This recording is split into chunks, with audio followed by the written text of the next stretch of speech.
Welcome to the Shadowverse Open. Well, it's not quite the Open today. It's the mid-season special. I've got an array of just stuff on my desk. There's people on the monitors. There's people at PAX. Things are going crazy in the Shadowverse world right now, but we're here to talk through some of that. I'm Rainey. That's Andre Pickens and Molly Rogers there. Shadow Nexus podcast, and of course at MV Bear. Hi, Senpai. How are you doing today? I'm doing good, man. I'm ready for some cards. Ready for some other stuff. Let's go. How about you, Envy? Are you excited? There's so much happening today. I am. Yeah, I'm excited. Yeah, I want this gold card to be good. Yeah. Yeah. Oh, that's a good point. We are going to be doing a whole bunch of stuff today, including revealing 2 cards. There's actually a bronze card that we're going to reveal. And at the end of the stream, so stay tuned, we're going to be revealing a gold card. So there's a lot of cool stuff happening today, and of course tomorrow there's more. And there's another card that we're revealing tomorrow, but we'll talk about that a little bit more later. We're also going to be doing interviews with top players. We're also going to be checking in with Exodium, the missing one, at PAX. He's over in Seattle doing something. I have no idea. He's probably making friends with carrots or something like that. God, those carrots are creepy. You know, I half wanted to go to the grocery store today before we went live and buy a carrot and just leave it on my desk. Have it still be like wet and just like dripping on the desk. That would have been perfect. But let's dive right into the stuff that we have to talk about today. Of course, it's the mid-season special. So we've been kind of doing season 2 of the Shadowverse Open for a while. We've gotten 3 weeks into the round robin, so we're over halfway in, and I thought it would be a good time to kind of check the standings. Today is going to be EU Day, so we're going to talk about Europe all day, and kind of just see where the round robin is, and kind of slow down the pace a little bit, and just gather ourselves and think about all that's happened since the qualifiers up until now. So why don't we kick that off by just looking at the standings for now, and kind of seeing how that's played out right now. So if you normally watch the broadcast, of course, we're currently in the round robin stages here of the tournament, and I think that Group A there, Akamaru Red, right, the only one with a 4-0 score. I'm not sure. I think the scoreline is not quite correct for Group B there, so we'll have to get that fixed. But Akamaru Red, the only undefeated player left in the tourney, because Sizoni previously was that undefeated player, but he actually lost his first game 3-1, so he became 3-1 last week. So we have Akamaru Red, Catch, and Sizoni lined up for interviews today, and we can kind of talk with them and get a little better idea. And then of course on another note, players like Praetorian and Lanathel are actually out of the running of the playoffs, as they have taken 3 losses. And as you can see in Group A, there's a few tie situations that are going to be coming up. Either it's going to be a 2-way tie between Kionis and Akai, in which case we'll have to kind of look to their head-to-head matchups. And I haven't really gone back and peeled through the actual matches there, but I'm not sure if Kionis and Akai have been played, but depending on who actually won that head-to-head is going to be deemed the higher seed in the tie. So that might be a situation that happens unless Akai goes 2-3, right? The situation is if they're both a 3-2 tie. So there's a few ways that this could play out, but let's talk a little bit about Group A and kind of how you guys feel between Akamaru Red and the chance that he has to go on. And I know for especially you, Senpai, and Exodium, you guys really had your back. You really had the back of Sizoni. Do you think Akamaru Red can kind of overcome Sizoni, and what do you think has been kind of the highlight moments for Akamaru Red as a player? One of the things about Akamaru Red that I personally like is that we did not have a clue who he was before he came into this tournament. We never saw him before, and he just came in sweeping. And I love that. And currently he's undefeated in a round robin, so that's sweet. And do I think if he can overcome Sizoni? I mean, no offense, Sizoni kind of already has, because he hasn't lost yet. You know? So, Got him. Definitely. Yeah. Yeah, that's definitely a really, really good point, and something that maybe Envy can kind of take this question. Sizoni, in terms of decks that he brings, I think Snow Daria has shown itself to be fairly consistent. There have been some really, really close calls though, and I think it does talk to that deck in terms of its difficulty and in how you're supposed to play it, and the different options and the different win conditions and which one you want to commit to, right? Because different situations call for, and your draw also changes that game plan as well. It does seem like Sizoni likes to play maybe riskier decks is a word. Would you agree with that? So yes, definitely. That being said, do you think that maybe the loss that Sizoni took was because he likes to play that riskier style, and would you recommend that style against Akamaru Red? Because Akamaru really seems like he actually just likes what seems consistent to him, and he's been rewarded for that, but in a head-to-head situation, is that really going to pay off? It depends. Like, if Sizoni likes these risky, like, gambly decks, and Rune's just kind of gambly, like, on its own. If he thinks that he can take Akamaru in like a straight fundamentals match and just win off that, sure. But if he's not confident in that, he could win just randomly. like he could take that risk and then just get like a really crazy draw and just win. Yeah. So I mean, and it really does seem like Sizoni. He's pretty lucky with it. Right. So that's actually a really good point. I think there is something about the top players of each season, and kind of we looked at a player like Jay-Z and a player like Les before, and how they have seemingly time and time again had insane draws in certain insane situations, where there were top deck Grimners when Grimner was hitting face and stuff like that, giving him lethal multiple times in one tournament sometimes. I think there is an element, and I think this is why Sizoni is so successful, of controlling that randomness a little bit, right? Of kind of playing to his deck's outs and strengths and whatnot. And so he seems to land in those situations more often than not, and he's really optimizing for that. But let's take a look at the standings for Group B here and kind of get an idea of how this group is playing out. Sizoni and Catch are tied up 3-1, and that's going to be really important. I think that it's going to be important in terms of storytelling, but I think in terms of actually making it to the playoffs, they're pretty much guaranteed to be in. Because even if it was 3-4-1 ties, there are only 3 people in Group B that can be 4-1, right? And that's the top 3 of the group: Sizoni, Catch, and Fatina. Everybody else has more than one loss. So if it's 4-1 ties, then Group B is set. But if Fatina goes 3-2, and actually there is a possibility for all 3 of these guys to go 3-2, and so we could have a situation where SCF, Fatina, Catch, and Sizoni are all tied at 3-2. That could be an outcome, and that would get really, really crazy. I think that it's hard to kind of decide who would come out of that tie situation, because I think a lot of the head-to-heads will be a little cyclical. But we'll have to see. How do you feel? I think one of the more interesting players to talk about in Group B is actually Fatina, right? Especially because coming into that first week, Fatina took an incredible risk, right? He brought triple combo decks. I can't remember exactly. It was Force Roach, it was D-Shift Rune, and OTK Dragon. And OTK Dragon with the Dragon New, which we haven't seen in a while. How do you feel about that? I know we talked a little bit about that, and you really vehemently recommended against it. Do you think there is some world where OTK Dragon New is actually a deck that you would bring? Maybe not triple combo decks, but a deck that you bring? Yeah, I could see it as a deck you would bring if you knew that your opponent... It's one of those decks that you could play matching against the opponent that you're going to be facing.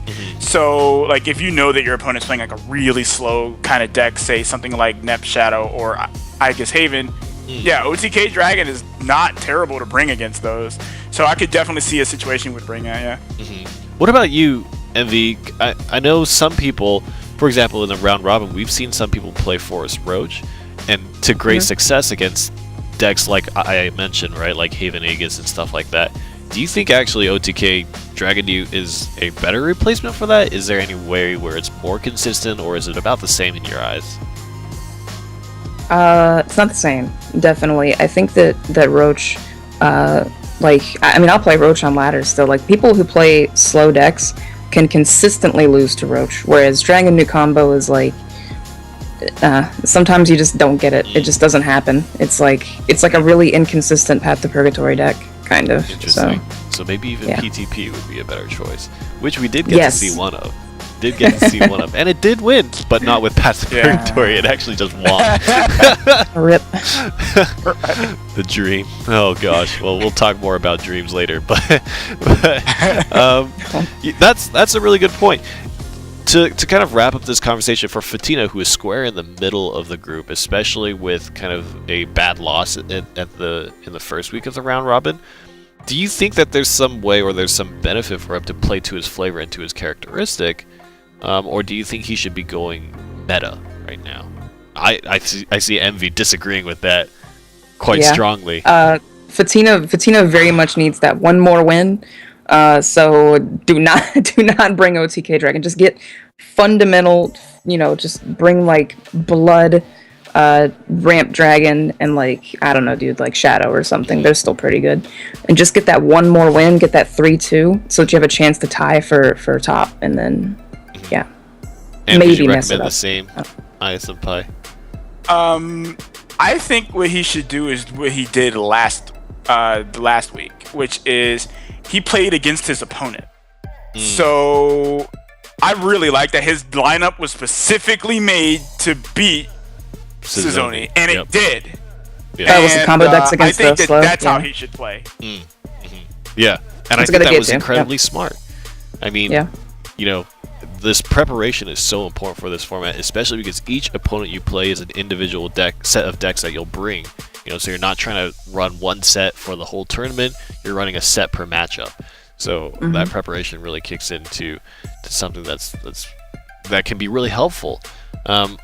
Envy, you mentioned a little bit about kind of what decks to bring that are meta, and recently there was a balance patch that got released to Shadowverse, and transitioning ourselves a little bit away from talking about EU standings and how the groups will play out. I think we'll only really know that result in the last week, which you guys should all tune in for. Next week will be the final week of the round robin, so we'll find out who the top 3 players from each group are. But let's talk a little bit about the changes, the balance changes that have happened. So let's all cards off the table, no pun intended. Wonderland Dreams, when it came out, definitely had some very, very, very strong crafts associated with it. Yeah. There was definitely crafts that you can lean on and rely on to give you a high consistency and a high win rate. And these changes, I think, address a lot of that. Let's just, before we actually dive into it, let's get an idea for how you feel the overall changes are, and where you feel like the game is at right now in terms of kind of that kind of imbalanced structure. Senpai, what do you think? Well, I personally love this batch of changes. This batch of changes is like, they should have made changes like these a long time ago. And I mean, aside from the Grimnir change, that's my favorite change in the game. Okay. Yeah, that was a great one. Yeah. That's my favorite change in the game. But for this specific patch, the cards that they hit, and I know we'll go into those, so I'm not going to name any specific ones, but the ones that they hit were right on the money. So this is the right direction. Go Cyclops. That's largely what you kind of feel as well, Envy? Well, I mean, I went into this month like not expecting nerfs at all. Like I was like, I was telling my Discord server like they're not gonna nerf Hector, they haven't nerfed him yet, they're not gonna nerf him ever. And like I really actually love the because like Wonderland Dreams was like super powerful. Like when it came out, I was like, these 5 blood cards have got to go. They're way too good, right? And it was kind of weird because blood was already good. It was kind of weird that they got like 5 push cards. Yeah. But the retroactive nerfs to like Grimnir, Hector, cards that people just hate. Like, I think there's only one of those left now. Like, Aegis is probably the only, like, bastion of hate, I think. So, bastion of hate. Well, that can't be touched. It's pretty because cool. I Aegis like can't it. be touched, so. Yeah, Literally cannot be touched. Hey, let's look at some of those changes.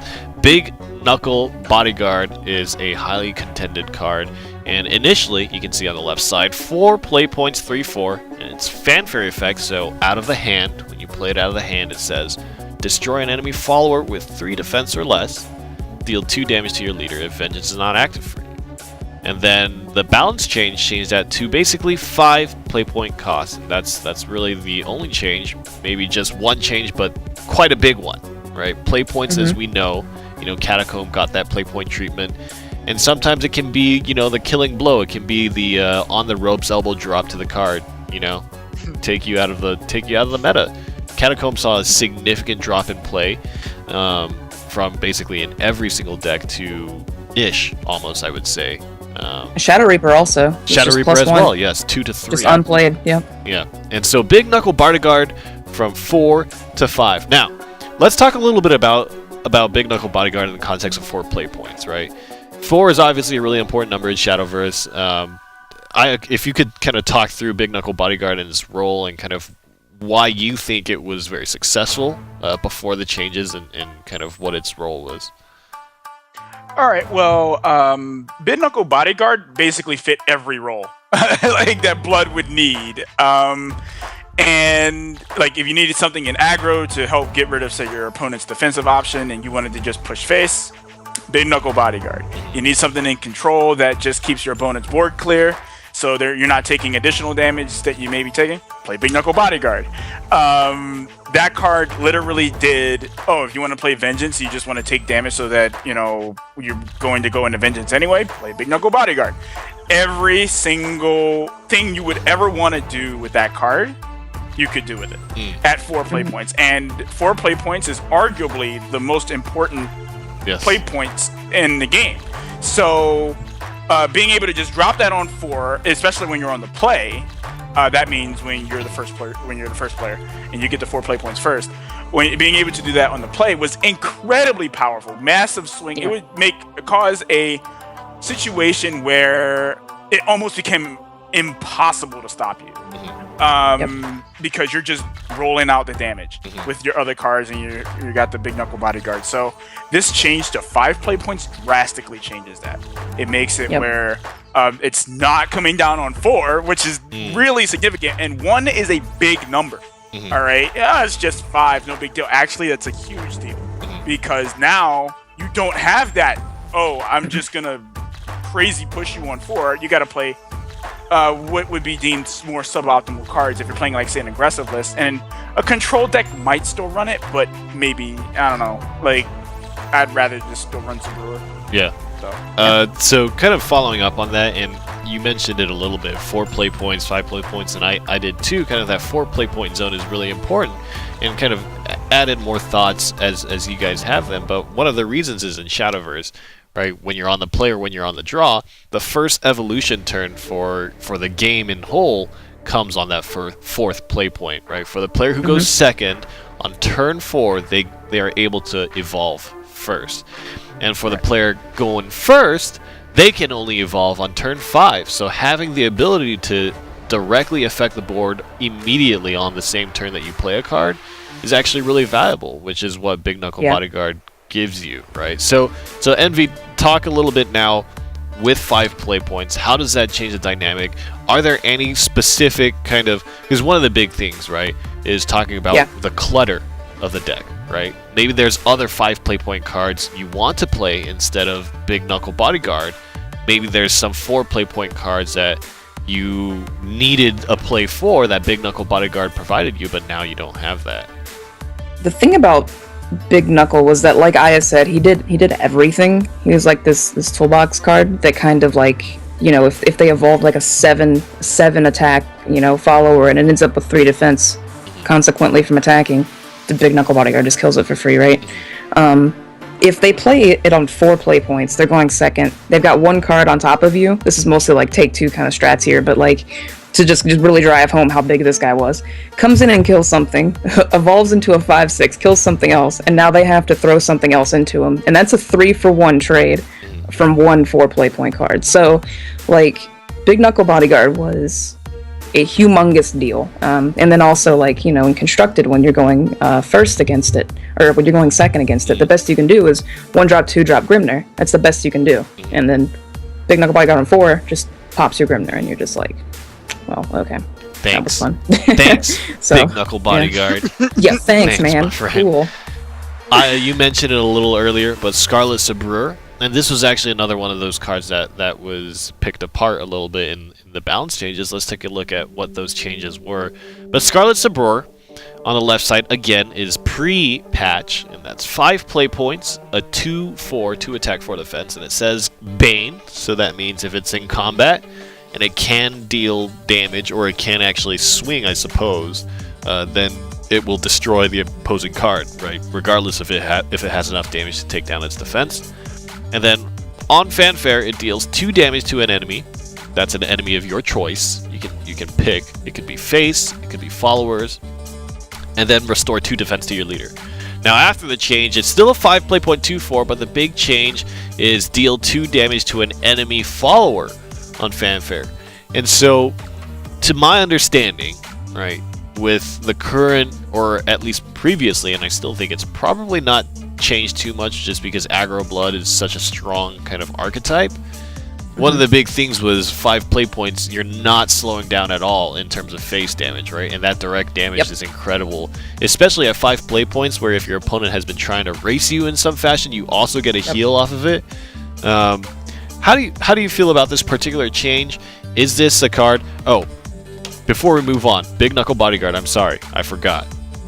So we have a fantastic little device next to us.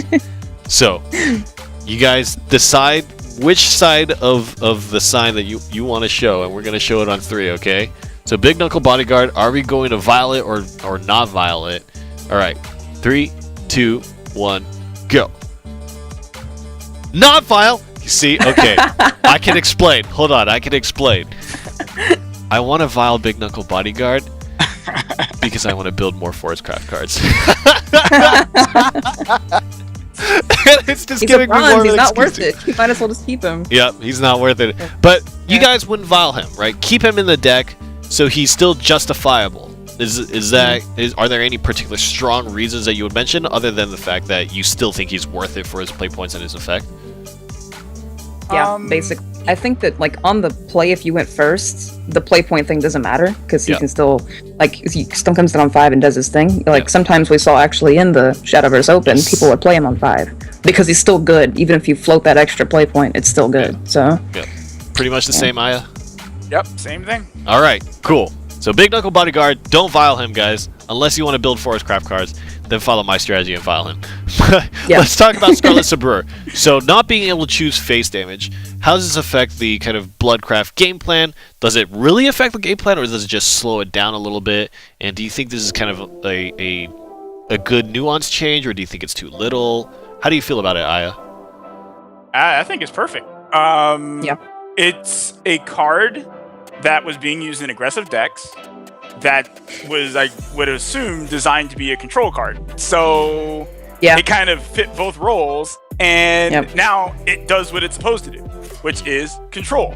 So for me, I love it. And even if there's nothing on board, you still get the heal just for playing it, right? So I love the change. I think it's great. You know, it and like I mentioned before, in most cases, I would play it over Big Knuckle Bodyguard. Just because, like, the Bane is still substantial. And the thing is, Abreu still has pretty good stats, especially for what it does. So I would still play it in a control list, rather. Or maybe in a mid-range list, I would still run it at, 3, no problem. So. All right. So you've given your reasons, and we're going to do it again. You guys pick your side for the sign. Vial or no vial. 3, 2, 1, go. No vial. You're vialing Abreu? She's silver, so she's almost worth it. And I have PTSD from that card hitting me in the face. When I said day 1, this card should not hit you in the face. Okay. Down with Abreu. Okay, why would you not vial it, Aya? I want to hear your reason first before I reveal it. I wouldn't vial it because, well, I don't vial cards in general, so, like, that's part of it. But for a more practical reason, I still think it's a very good card. Yeah. So it's just not busted anymore, but it's still a very, very good card. again, you're going to get a lot of value out of playing Sprue, taking out things on board, multiple things on board, and it's still one of the best cards if you're fighting against Dragon, which there happen to be a lot of right now. So, yeah, I still think that card is great. I would not Violet because it's got one of the coolest character designs out of all the cards. It does. You don't Violet that. Amazing. Do not Violet. Violet. Dirty you can't blood Violet. cards. All right. Hey, let's talk about a change that is not in the Bloodcraft territory, and I think actually this change is there's probably going to be a lot to talk about. But Felice from Runecraft got changed, so let's look on screen as to what it was. 5 play points, 3/6 follower. Felice says Fanfare. Again, out of the hand. When you play this card out of the hand, it deals X damage to an enemy follower, where X is the number of neutral cards in your hand. So obviously Wonderland Dreams, one of its big flavors, is neutral. So based on how many you have in your hand, you do damage to an enemy follower, and then if you play it for 7 play points, then it evolves the follower. And the big thing here that's not listed is on evolve, it gets +1/+1, right? It's not a +2/+2 evolve, so it becomes a 4/7 card, and it gains Storm instead of just Rush. So this is a very aggressive set card, right, that can hit face on the turn that it's played, especially if you enhance it without the cost of an evolution orb, because it automatically evolves with that enhanced cost. Basically, the big nerf, they just took away that enhance line, right? There's no more ability to play it at 7 play points to gain the automatic evolve, so you cannot automatically get 4/7, you cannot automatically get Storm and hit face. Envy, let's talk about the neutral rune package, its strategy, and where Felice fits in, and then ultimately how this change affects it. Right. So basically, neutral rune just floods the board the whole game. You know, buffs everything. Felice would sometimes, you know, just enter, pop something away for free. You do like 4 minus damage something, so kill something, and then also evolve and have Storm. So basically, imagine if just Albert evolved himself and also killed something when he entered the battlefield, and that's what Felice was. So yeah, good riddance, dude. Like, honestly, like, it's a great change. The enhance was way too good, way too much value on a card that already had value. So I'm glad that you have to, in order to get that Storm, you have to actually evolve her, which is good. How do you feel about it, ISMPI, and how do you feel that affects neutral rune decks just in general? Well, they can't just burn all their evos and still get evo value, so that's great. Yep. And actually, the most relevant thing about it was that, you know, as Envy said, you could just flood the board, evo whatever you wanted, run out of evos, burn them if you want, and still have access to essentially 3 more evos with more Felice. So it's kind of like it's a really, really good change because it now has a cost associated with doing Storm, and it's not like, it's still really good though. Like later in the game, you need to clear something. It's a 3/6. It's a big body. Like with 3/6, it's not something to scoff at. So it's still really good. It's just doing what it's supposed to do now, and it has a cost associated with it. So okay, so again, Vile, no Vile. Pick what you decide. Vile or no Vile, and we'll hold it up in 3, 2, 1. What is it?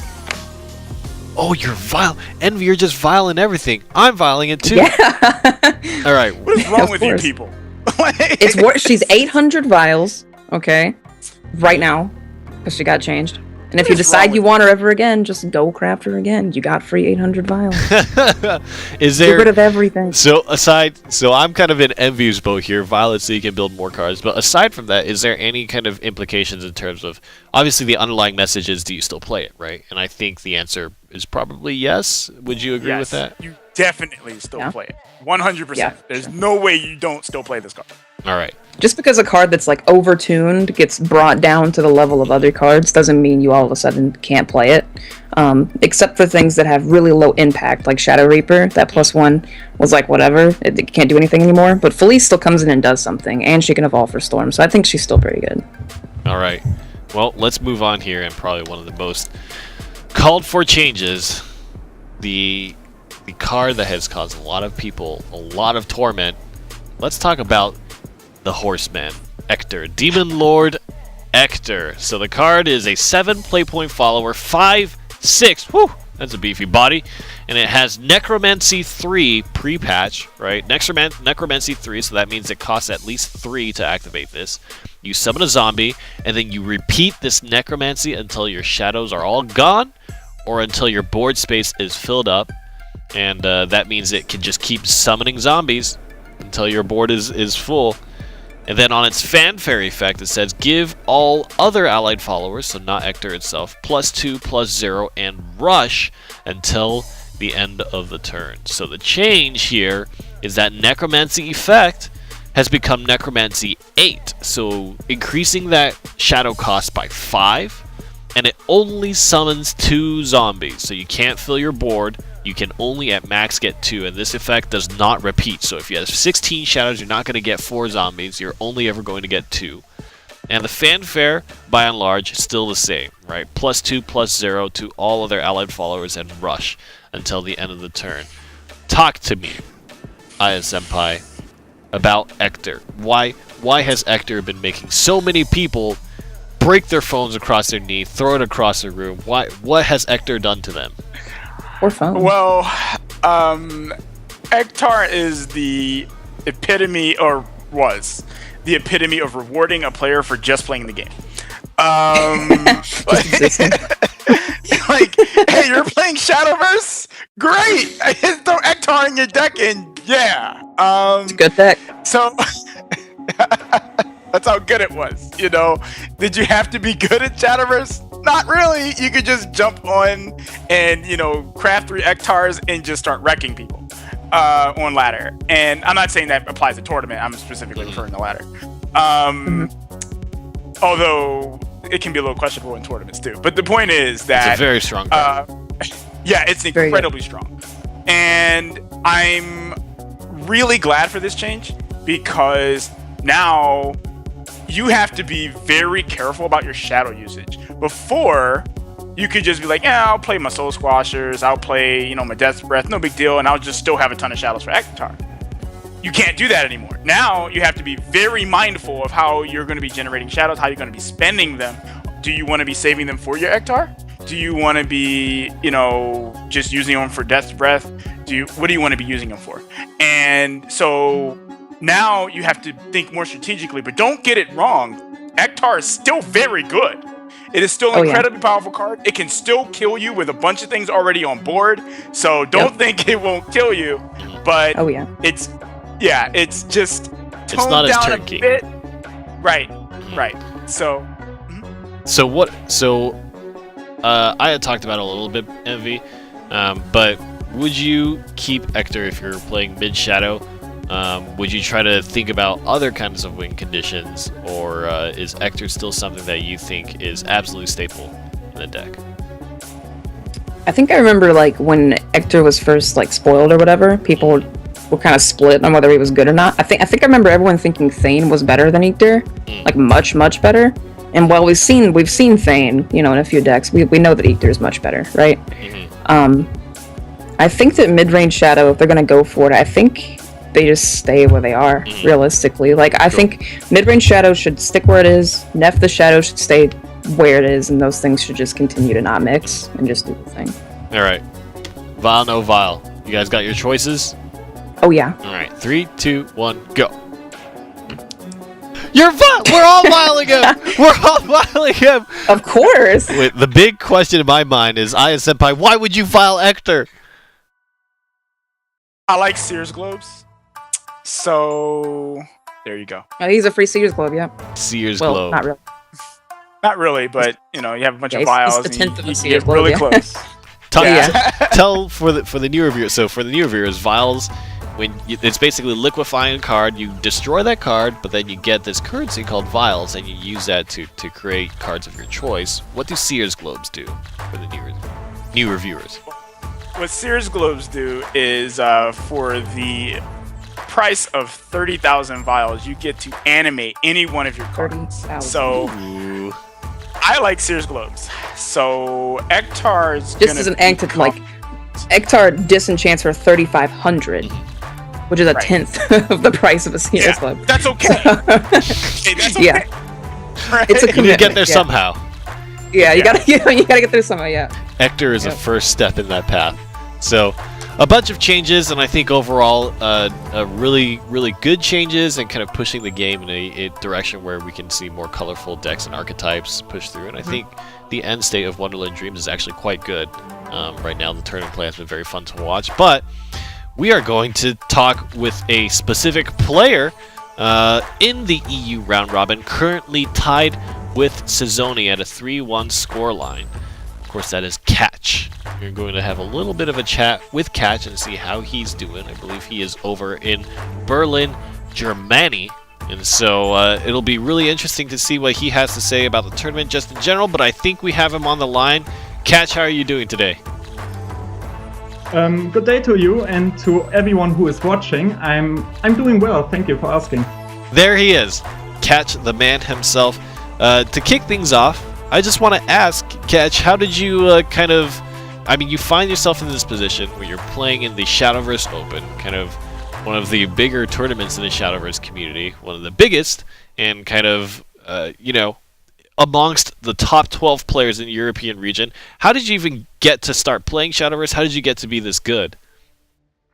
I started playing Shadowverse because I got a little bored by Hearthstone. I think Shadowverse is more explosive, definitely. Mm-hmm. And after a while, I decided to give it a shot to try my decks on a tournament because there was Blood Meta and I had a pretty good deck that often beats Blood, so I felt pretty confident. Mm-hmm.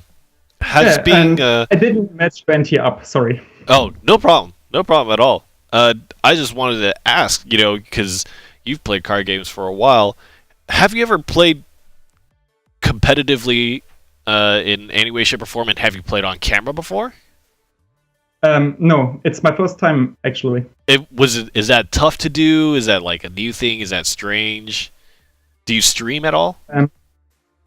I tried to stream, but I'm not really talented, I think, because it's really hard for me to speak up. It is very difficult. Sometimes I do it, but I wouldn't highlight it. Hey, but you're doing fine right now. It's a pleasure hearing you speak here. Who do you think you should be looking out for in week 4 of the round robin? What are some of the opponents that you only have one game left, right? You're 3-1.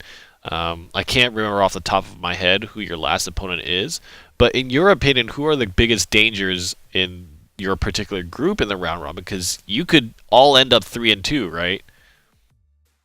So my match will be really important for me because if Essia beats me, everything can happen for me. So I definitely want to highlight Fatina because he is a fantastic player and I have a lot of respect for him. And yes, I would take an eye on him because he can decide the group completely. Yes, that's very true, Fatina, and especially we talked a little bit about Fatina. He had a rough start to the round robin, but actually has been doing really well and beating Cezoni, who is undefeated in the group. And that kind of leads me into the next question. The only player you've lost to is Cezoni himself. What do you think was a key to your defeat in that matchup? Was it something like preparation-wise, or what was it that kind of made Cezoni a difficult opponent for you? Apparently, I should have banned Snowman because that deck is in Cezoni's hand. It's hell. In Cezoni's hand, it's hell. Definitely, he performs very well on it. So out of curiosity, because you specifically identified in Cezoni's hand, have you played against that deck in other situations? How has that been for you in general, like fighting against that deck in different scenarios? I saw it sometimes on ladder, but I never lost to it. So I were pretty confident, but he showed me that there was no reason to be it. Oh gosh, he is a little bit of a unicorn. I think he's a little bit magical there. But let's talk a little bit about kind of dreams. If you win the regional finals, if you get all that prize money, what do you think you would spend your winnings doing? Is it traveling? Is it throwing all your money at Shadowverse? What would you do with the prize winnings from the regional finals if you win it? I really want to spend it on the move in with my girlfriend, so it would really finance it for me if I would win. But on the other side, I also want to give something back to the community. If I really win in first place, I would like to give something back to the community in first place. So maybe a little tournament or something like this, just to spice up a little the European scene. Ooh, so that's actually. But don't. So it's just a plan that I have to win, obviously. That's true. That's actually interesting. You mentioned the European community, and obviously, I think Europe. They're doing really well. I actually think Europe is playing fantastically in the Shadowverse Open, and I'm actually really excited for tomorrow. We have a cross-region show match between North America and Europe, so we're going to get some people riled up and talking about which region is better here. But you mentioned the European community a little bit. What, in your eyes, like, where do you think the European community is? Are you guys tight-knit, close? Are you guys spread across? You know, are there enough events? What do you think about the European scene right now? I think it's in the state of a child, so it's completely open how it will evolve in this future, and there will be a lot of effort to really bank on it. And of course, we need Psy games to push this awesome game further, so that we have the basics for improving also in Europe and to get more reach, especially maybe to hunt down some parts of the shares of Hearthstone. That's a very true statement here. We talked a little bit about kind of going back to the game a little bit, because I realized that you haven't really talked about. We haven't really been able to discuss some of the balance changes. We just kind of went through line by line some of the changes that came through recently. How did you feel about Wonderland Dreams, and how do you feel about the game's direction now and the state that it's in, and kind of what are you looking forward to in the expansion? What are your general thoughts about the game right now? I'm really curious about the expansion, because now the game is in a pretty good shape. There are plenty of decks that are really good, and there are unseen potential over. So I think there are some hidden decks that aren't discovered yet.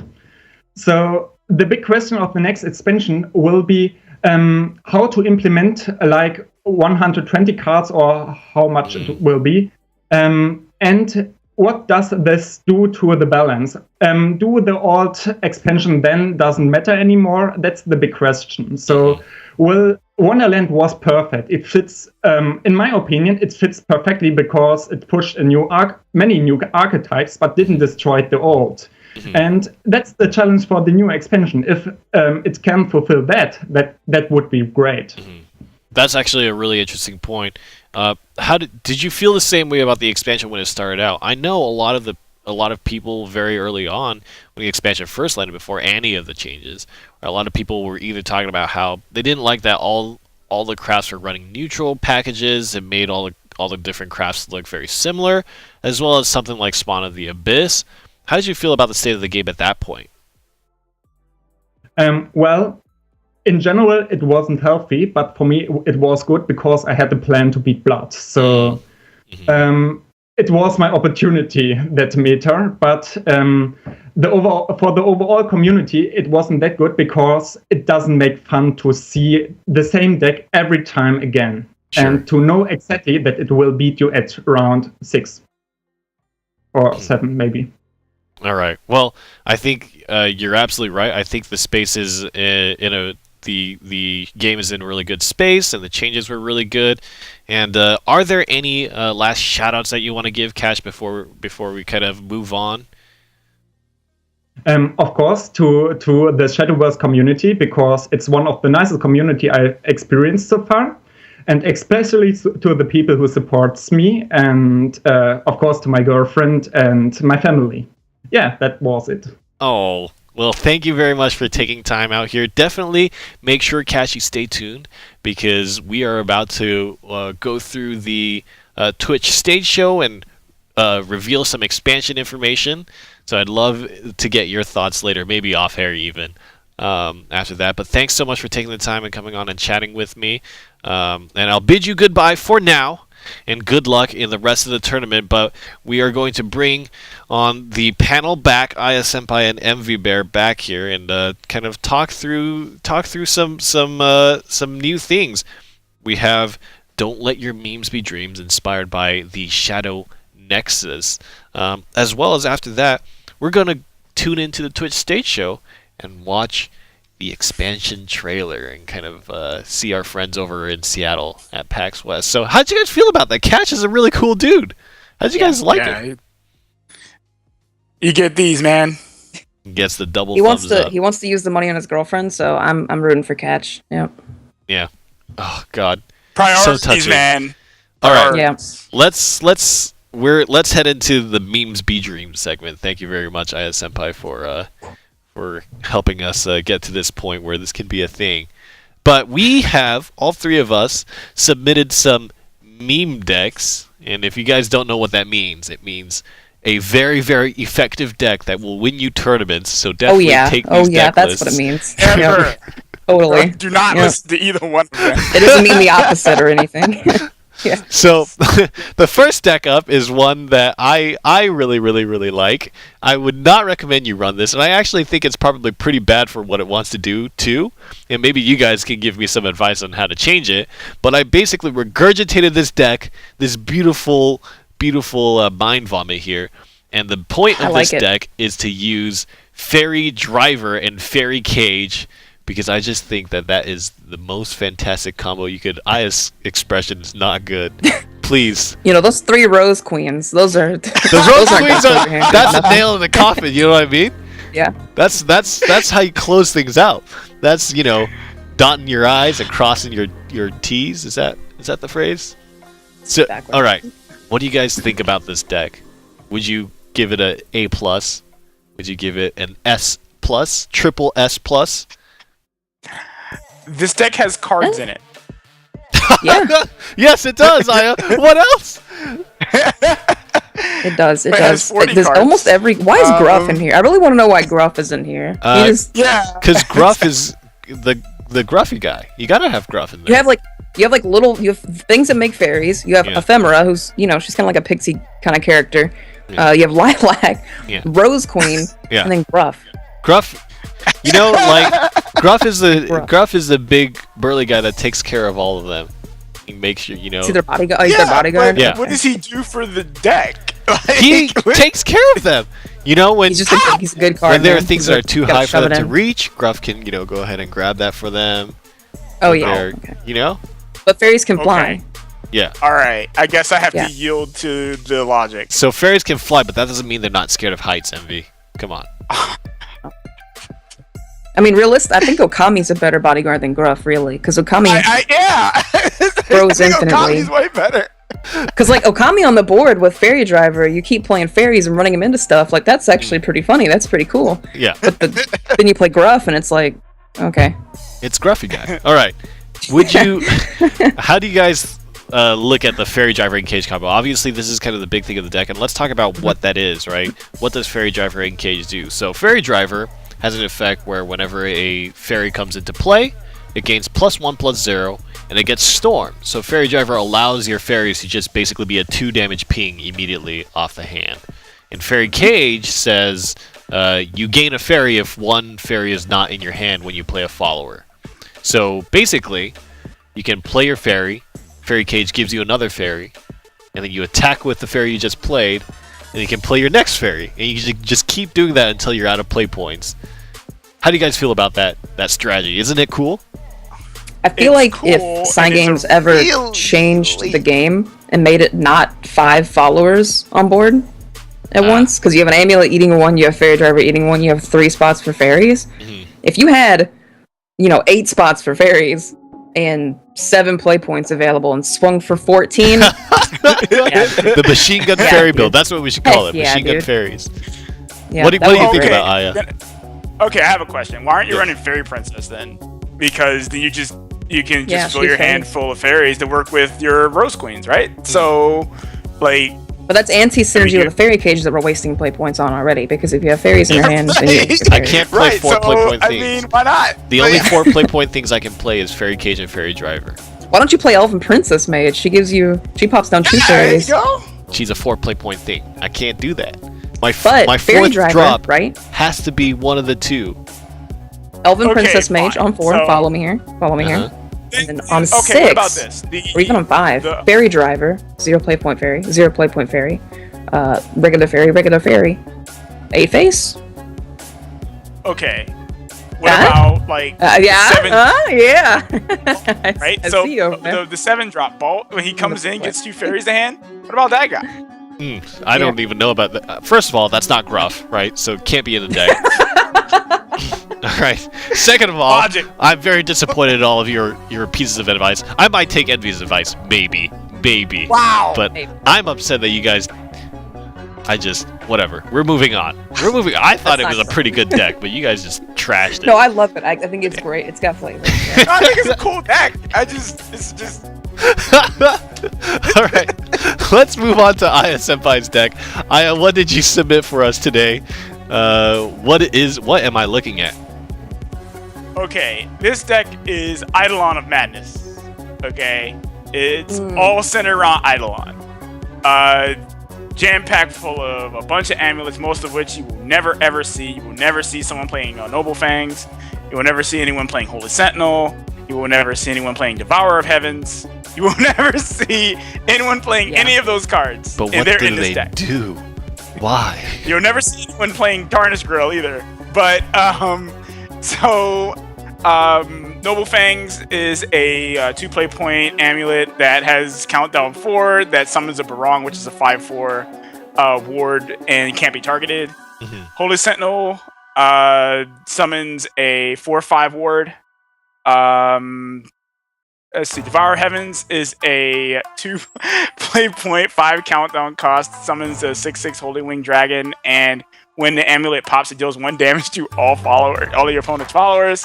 And Tarnished Grill. That sounds great. It is an 8 play point 8 play point amulet that when it pops, it adds one of the 4 Apocalypse cards. So from the. My big question is, I see all of these really cool cards, and I have no idea why people don't play. But what is the overarching strategy? Where is the meme? What is the ultimate win? Alright, the ultimate win is literally just flooding the board with terrible followers from bad amulets and winning through that. This is worse than mine. How is this better? Envy, what grade do you give this? It's got a lot of vials involved, so I think I have to give it a higher grade. It's got at least 4 legendaries right there close to the end, and that's just... You see, it's that's got how you know. Snow White in there. Envy and I are lost. Oh, Hair of Illusions is gold. That's Sorry. how you know that I they're thought I saw Snow lost. White. They don't know what the struggle is like anymore. See, You guys Rainy, just the have thing files. is, though, everybody knows my the deck most was very expensive deck. cognizant of individuals who are on a budget. Okay. Okay, yeah, on a budget. I actually Budget played Ferry this on Driver. ladder, okay? I played this on ladder. My stream actually asked me to play this on ladder, and I played this for 2 hours straight and lost every game. Oh wow. I had fun. Yeah. Good. So no different than if you were playing a normal deck. Got him. Ah! we could take this outside, man. We could also sit at home and just play on our devices. We could do that too.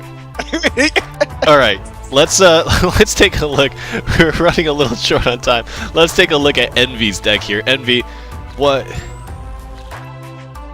Yeah. So wait. Actually, this is actually my hyper competitive tournament list. I think actually. God, I see Harness Flame and Glass. Yep. So the whole point, if you look at the end, Dimension Shift, and look at the top for Hamsa, the whole point is to Dimension Shift Hamsa. Why? How do you do that? Or Flame what and if they have Glass. no followers on board? Then your Hamza is just useless. Then you pass. Then you pass? Or you look for Flame and Glass. So if you have a 4 play point Dimension Shift, if you guys don't know, every spell that you cast makes it 1 less. So if you get it to 4, and you have 10 play points, you play Flame, Glass, and then Dimension Shift, and they fuse together in the game's coolest creature, follower, in the game. I actually forgot the fusion name. But she is a 7/7 storm, and when she attacks, does 7 to every enemy. So if she goes face, she hits for 14. So if you dimension shift that, you can just... He's like an upgraded Israfil. Yeah, she's mega Israfil, yeah. Have you ever won with this deck? Of course, duh. It's the best deck in the game. Can I have Duh. picks or it didn't happen? There's actually, I literally made a YouTube video about it. It literally, yeah. You made a YouTube video? Where can we find that video? It's on my channel, Envy Bear YouTube. It's titled The Best Deck in Shadowverse. That's this deck. That's. I think we might have been outmatched. I think she actually. This deck is highly competitive. Like, be careful. So here we were trying to bring. Hamster's a very, very good card. She actually brought a deck that can win. Yeah. Somehow we didn't get the memo. We were told to just make. Is this even a meme? I've tried playing this like on current ladder. I can't win on current ladder. Like everyone's playing aggro blood, and I'm just like, well, Hamster's not a card, really. Like, but back when people were playing things that Hamster got power on, like Bahamut, so they Bahamut and you Hamster dimension shift. It's like, okay, I win. Thanks. Oh gosh. So D shift flaming glass. I actually might try that one day. But it's fun, dude. I would love, Twitch chat amongst themselves if they could vote out of the 3 decks whether you want Ferry Driver Cage, or if it's D Shift Flame Glass, or if it's the abomination that Aya Senpai put out there. I don't even know what to call that deck. Call it False Religion, man. False That's Religion. what it's called. False Religion. All right, I can't. Those decks were disgusting. If I ever have to cast a tournament and one of the players brings one of those decks, I will. You're gonna see it. I will slam the desk. That's what I will do. That's what I'll do. I can't wait to hear it. I hope you guys will try some of those decks that we submitted and tweet at us your results at Shadowverse Game. It's our Twitter account if you want to do that. Let us know how you did with those decks. And if you are crying, that's okay. I'm here for you. And I'm sure Aya Senpai and Envy Bear will be as well. But just try to have fun with them. That's all I can say. Losing sometimes can be fun. Trust me. Let's talk a little bit about the Twitch show. We're about to kind of tune in to PAX West's Twitch stream. And they are having a segment about Shadowverse. And in this segment, they're going to be doing some pretty cool stuff. I believe our buddy Exodium is going to be up there. God bless. I don't know. I miss him a lot already. But he's going to be there kind of representing us and talking about Shadowverse and doing some cool stuff there, and also revealing the expansion trailer. Oh, I'm so excited. What do you guys think it's going to be? What do you want to see? Let's start with Envy.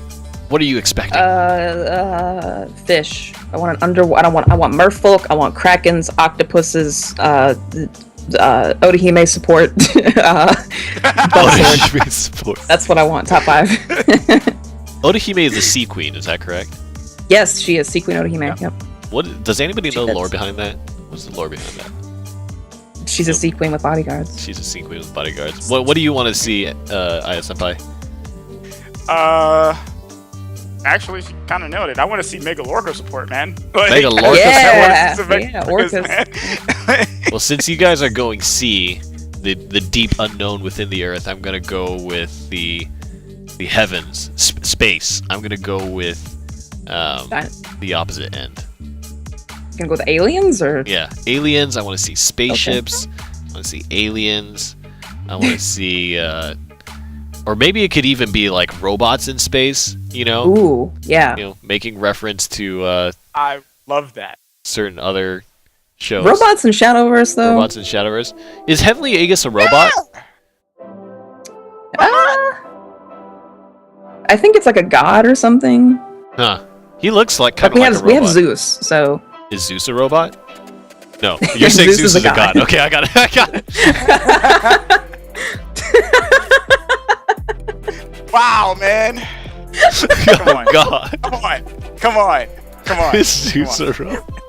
Oh my god. Robot Zeus. Okay, so you guys are actually looking so let's talk about Mega Lorca, right?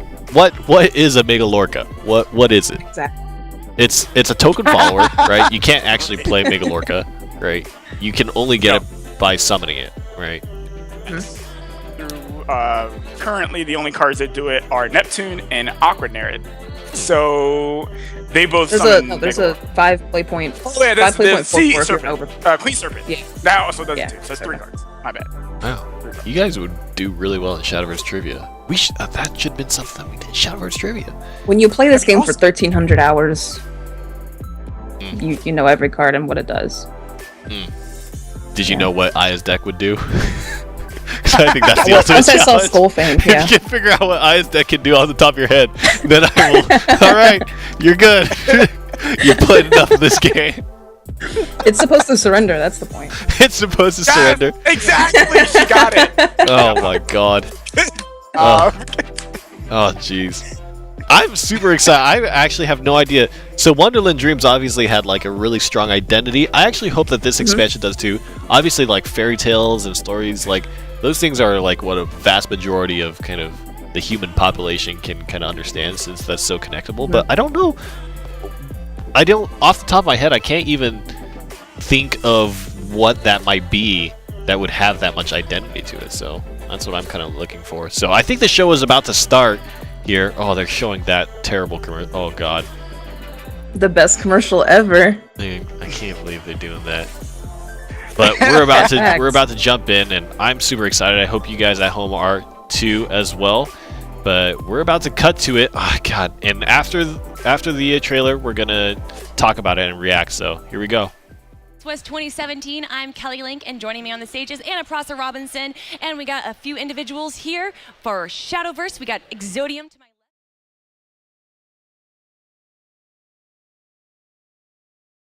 left, playing Wizardess of Oz, and on the end we have Mouse, the Shadowverse community manager, and you guys are going to be showing us Shadowverse here. We also, for the fans in the audience right now, we have a special trailer at the end, so do not go anywhere until the very end. And I think we're just going to quickly go into the game right away, right? Yeah, sure. So they're going to get started up, and just a little quick overview of what Shadowverse is. It's a digital PvP action-paced card game, and the ultimate goal with the 7 classes that you have available to you is to get your opponent's defense from 20 to 0. Awesome. Well, let's get into this show match right now between Mouse and Carrie. And Exodium, I know that you just described it a little bit, but for maybe people that don't really know card games that well, can you explain what sets apart Shadowverse from the rest? Of course. So it's a dynamic game where you start with 0 play points and you go all the way up to 10. So essentially you're just trying to play your cards on the curve that you can cast them, and you can see their casting costs on the top left right there. And the big thing that sets Shadowverse apart is not only is it fast-paced, but it also has a really sweet combat mechanic in the form of evolution orbs, which you can see down there next to the characters, where you see the 4s at. So once those open up, you actually get an opportunity to buff your creatures as you play them, and also attack with them the turn they come into play. So it kind of gives you that nice little catch-up, so you're not feeling so far behind all the time. And is the buff always static, like you just buff their damage, or is there certain passives that you can add on to them? So an evolution will normally give a follower +2/+2, so give it some nice stat boosts, and also some cards come with evolution mechanics, which will allow them to do extra things when you evolve them. So it's really good to have special cards that do that, so you have those really good breakout turns in the middle of the game. And those are like the rare cards usually? Do you have to like... Actually, they're not normally the rare cards. Okay. The rare cards usually do a little bit more powerful effects. The evolution cards are usually just class staples that you'll play in pretty much any deck that you play, just so you can have that edge on those turns. Awesome. Well, we're going to mainly be focusing on the competitive scene during this segment, correct? Correct. And I know that we have a ton to cover. Yes. So let's start off. Okay, so right now we're actually in the middle of the NGE special. So you can actually tune into that right now on twitch.tv/NGE. And what that tournament covers is EU and NA players every weekend at 10 a.m. PST. You can tune in. And they're playing for a total of $32,000 in total prizes. And there's the EU and the NA regions playing on respective days, Saturday and Sunday. Awesome. And also at the end of the year in December, Shadowverse is going global, and they're actually putting out a World Grand Prix. So 3 NA players and 3 EU players are going to be invited to play in Tokyo for $120,000 in total prizes. Wow. Yes. And so it's going to be 6 top, or is there going to be other players from like internationally going to be? Yes, internationally, the Japanese community is going to be there. The game is super huge in Japan, and it's now making its way into the West, and this is kind of their first foray into bringing American and EU players over there to play for big prizes. Oh, wow. So there's going to be Japanese Japanese players heavily involved then, I would say. Yes, absolutely. Awesome. So some of the top players over there introduced some of the top players over here. So you're a caster. I'm going to ask you this. Maybe Yes. it's a little controversial. Do you think Japan's going to beat out North America and EU? See, the Japanese players haven't really been introduced to the American and the EU players yet. So they have their own metagames, they have their own styles. I think they're in for a rude awakening when they clash. Really? Oh, yeah. I mean, it's interesting depending on what esport you're watching. Like you have, like in StarCraft, anyone that's not Korean is called a foreigner. Right. So I'm wondering, Right. like, do you feel that North American and Europe is more dominant? So I wouldn't say more dominant because we've had a lot less time to be actually competitive. Okay. But I think that we've made a really big stride into doing that competitive thing. We've got teams out here that are always constantly practicing and prepping for tournaments. We have a lot of in-house tournaments and community tournaments that prepare people for these bigger things, so I think they'll definitely be ready if nothing else. Awesome. Okay, so in the game right now where we are, we got two Yes. characters. Who are these characters and what are their differences? Okay, so on the top, we have Havencraft, and Havencraft is usually an amulet-based control-style deck that tries to generate a lot of value over time. And in this specific variant, I think this is actually an aggro version of it, but so this one is actually trying to just put out a lot of followers and just try to aggress the opponent out, but normally a little bit more controlling. On the bottom, we have Runecraft, which is a spell-based class. So usually they cast a bunch of spells, which we see here, that actually reduce the cost of other cards in your hand. So the more spells you play, the better those cards get. There's a ton of other mechanics within Runecraft as well, but that's what we're seeing right now. And we actually get to see the character cards that are really big here at the PAX West show today. So up at the top, we have Ultimate Carrot, and I know that there was a big buzz about that this whole weekend. What Ultimate Carrot is a 2/2 follower that when it dies, it goes right back into your hand. That's why it's got that little grin. It never goes away. Never goes away. Never goes away. And then down at the bottom, we have Wizardess of Oz, which Carrie here, a cosplayer, is showing off for us today. And that card is super powerful. What that does is it'll redraw you back up to 5 cards if you have less than 5 cards. It'll take all the spells that are not spell boost spells in your hand down to 1 cost. And then if it dies at the beginning of your turn, all of those spells get discarded. Wow. And what is it about a carrot that makes it never go away? I don't know. Maybe we should just... Oh my god! You know, they warned me about it and I never saw it, Right. so I didn't know what to expect. I was not expecting that. That is a carrot with some real sticking power, Kelly. It's great. No, I love Yes. it. I was ooh. Okay, what's up, Mr. Carrot? How you doing? It looks like you're having a okay. No, that's fun. I love being hit in the head. No, thank you. You're very Carrot- soft. I've seen the carrot around here at PAX, Yes. and it seems like lots of people are really enjoying getting to meet Carrot. How has that been? So it's been awesome. I got to take a picture with the carrot the other day. He's been frightening people this entire weekend, and I'm sure he's His not stopping. eyes moves too. I didn't Yes. notice that. That's awesome. Yes, so beware. How carrot actually comes into play, I guess I didn't cover that, is Gourmet Emperor Kaiza is a chef in the game, and he cooks up the carrot and puts them in your hands. So kind of like a fun fanfare effect in the game.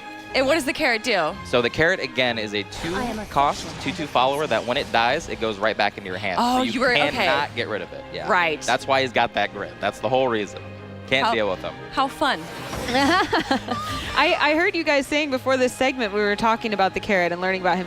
You guys were saying he's just a kind of a big jerk. Yeah, oh yeah, super big jerk. Look at him. He's playing He with comes Kelly's hair over, now. walks on stage, I don't know, he seems unannounced. kinda kicks happy. people. Oh, I he's- don't know. He's definitely happy. Yeah. Oh Okay. yeah. He enjoys what he's doing. All right. So let's jump into the game real quick. We haven't talked too much about it. So right now, we just saw Wizardess of Oz played. So now you can see that Dance of Death, for instance, in the hand got reduced from 5 to 1.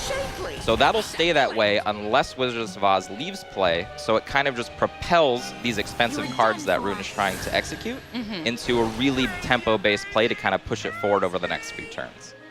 Oh, and what just happened to the carrot there? Now it's a 4/4. Yes. Okay, so that's how the evolution orbs work. So okay. normally when you play something, it just sits there until next turn. You can't attack with it unless it has some other modifier.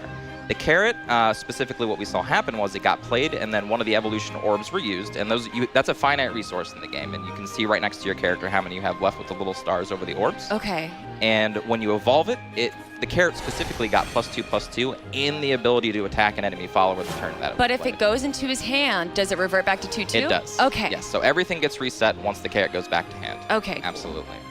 Now, I know that you have some other things that you want to talk about the competitive scene, a mid-season special? Yes, so right now on twitch.tv/NGE, there's actually our mid-season special going on. It's kind of our bye week. Okay. So today they're actually covering card reveals. So at the end of this segment, we're actually going to see a trailer for the new set, which is super exciting. On the NGE special, you can see some of the new cards that are coming out. You can also see interviews and show matches with some of the top players in NA and EU, so you can kind of see where the competitive scene's at. And then tomorrow, they're actually revealing how you qualify for that World Grand Prix, so definitely make sure you tune in tomorrow if you're interested in that. And they'll also be going over a ton of fun stuff. So definitely check it out. You'll see more interviews, you'll see me on there, that kind of stuff. And if you guys are really interested in Shadowverse, you want to learn more about it, you want to ask some questions, there's also going to be a segment for me today and tomorrow. Today I'll be streaming from 1 to 6 p.m. PST, and I'll be doing it right here on the PAX West. On what channel? Booth, on twitch.tv/Exodium. Exodium? And that's EXODIUM Yep. TV? Okay, just want to make sure everyone's got that correct. Absolutely. And you can catch me also tomorrow from 10 to 12, also PST time. Oh, and also today, make sure, if you guys are super interested to know what's going on behind that grin of the carrot, to check out Facebook under the header @Shadowverse Game, and there's going to be an AMA with the carrot. So ask him anything you want, and he'll be there to answer your So question. if you've ever wanted to know what goes through the mind of a carrot who's been stewed up and can never leave your hand, then this is where you go. This is it. I'm sure there are so many people that have wanted that opportunity. Absolutely. I think that's the whole buzz that's trying to be created here. It's one of the most signature cards in the game. Everybody knows about it, and if you're interested, check it out. Oh, That's awesome. GG. Looks like Carrie took it down. I've seen you guys kind of reacting over here and laughing. What happened in that game? Well, she totaled me. I'll just put it break. She totaled me. Is it because of the outfit? Does the cosplay give you extra powers? Yeah. See, already leagues ahead of me in that regard. That means I'm never going to win a game. She got dressed up for the event. She got to play her own card. She got to do a whole bunch of stuff. I did everything. All right, so are we going to look at a new game, or do you think we got time now for the trailer?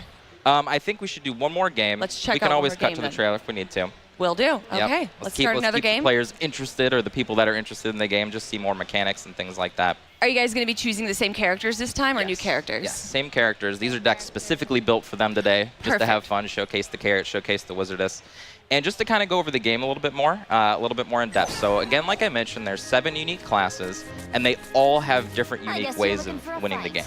Generally speaking, you're trying to get that number next to your character or your opposing character from 20 to 0.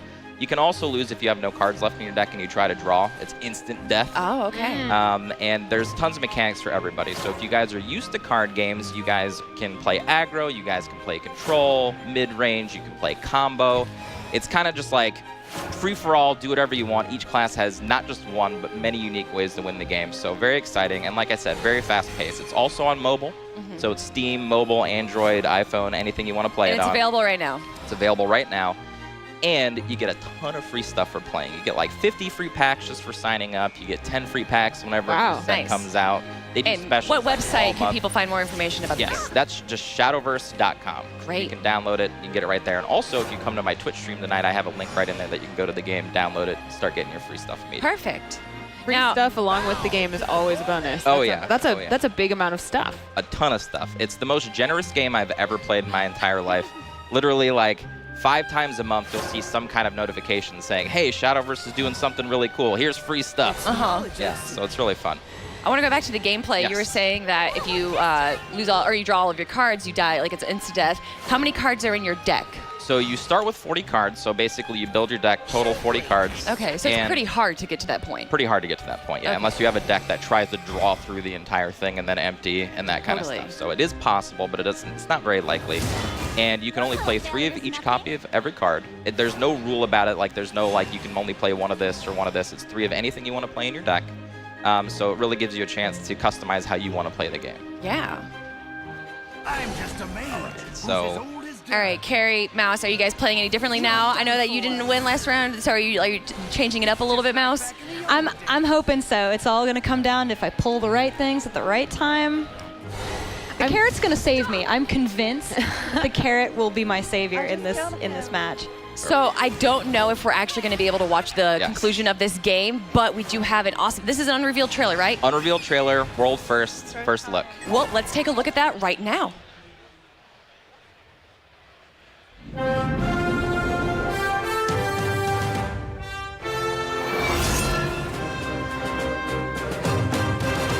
Boundless are the heavens, reaching beyond our skies.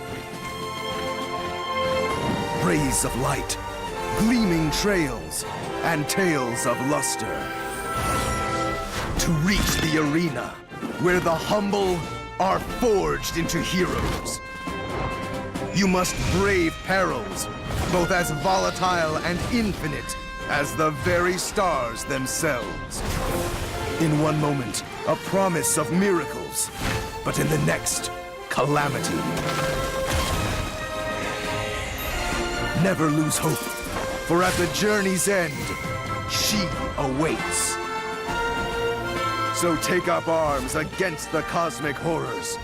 Hold back the fearsome night sky, and claim victory from the darkness. Grasp the light of the heavens, forge your myth among the stars, and enter the fabric of legend.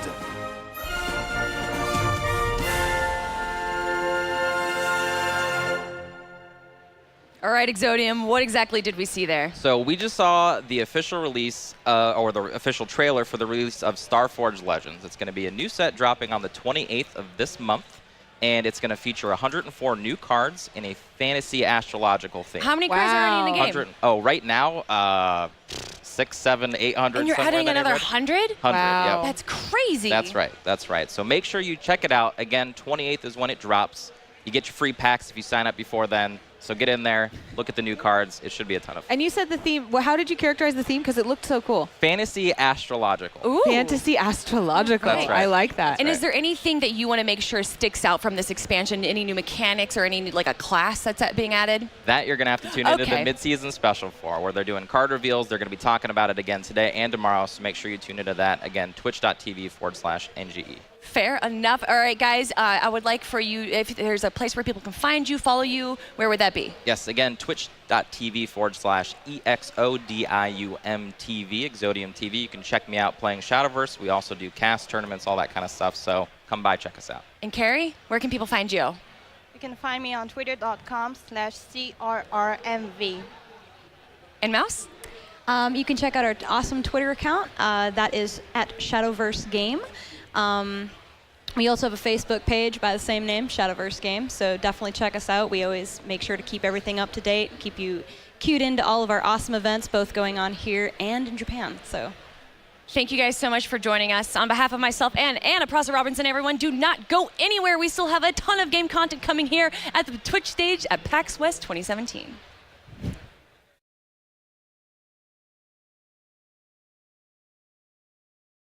I guess the stars, I guess the heavens, but it wasn't robots! Why are there people just flying around in space? Why are they just flying around in space? They're just, did you see that? The dude was riding a horse in space. You need a spacesuit, you need robots. There was none of that. But we did see a really big fish. So... Yes, we saw a kraken, yeah. That's true. We also saw Medusa. Oh, right? Was that new? Oh, that's right. She was like riding on top of a large... She's getting her own card, I guess. Yeah. Yeah. So what we're going to do now is we're going to go through the trailer and we're going to watch it one more time and maybe kind of slowly frame by frame and stop it. And we're going to just kind of talk about what we see and kind of give our reactions and give our predictions as to what we think the cards are, maybe what they do, and what craft they will be associated with, and if there are any characters that you can associate. So you already got Medusa. I actually can't wait to get to that part again, but let's take a look at this trailer kind of step by step here. That's actually really exciting. I really like that theme. It's all spacey look. They even have the purple there. Oh my gosh. I think they do such a good job with these trailers. Oh yeah, these are always greatly narrated. Hey, is that a card? I hope that that's probably a card. Is a card. Hold on. Okay, let's pause here. Globe. All right, so we saw that globe. Yeah, the globe. So that's probably an amulet, and this dude's just riding a horse in space. That's a Pegasus. Yeah. That's not just a horse. It's a horsey. It's not any regular horse. Okay, fine. Do you think this guy is going to be a rival to Albert? I mean, he is a pretty boy. He definitely looks like a sword card. He's a pretty boy. He's holding a sword. All pretty boys belong to sword. Exactly. That's why he looks like a sword card. Yeah. You know? Yep. All pretty boys belong to sword. He is Is holding that a sword or a lance, actually? Like a small lance? It looks definitely like a sword. I don't know, it looks more round. I think that's a Swordcraft follower. I think he's gonna have, in the same vein as Swordcraft, I think he's gonna have Storm, and I think he's gonna summon a horsey that also has Storm. Oh my goodness. That sounds insanely that's broken. Not what he does. All right, let's keep going. Ooh, what is that? Oh, pause it. Forest. Done. Because So these are all constellations, I think. Elf Queen. So Oh, that's right. What constellation is this? so Virgo? these should all be characters, like real named characters. Virgo? So,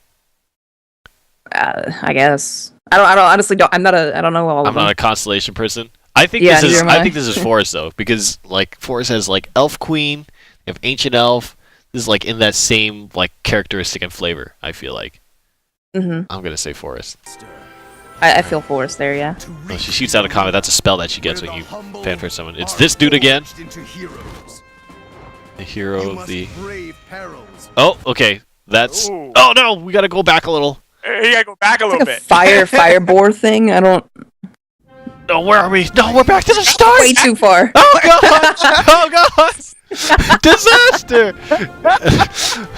So that red fire demon thing, would you say dragon? Or maybe it's even a neutral. It's either dragon. Maybe it's a neutral. I don't like Maybe a it's a giant boar neutral. thing. I mean, it could be. Alright, so Swordcraft. I think this is Forest. Yeah. I'm gonna guess something like Virgo or something like that. Plus the green there. Yeah. Yeah.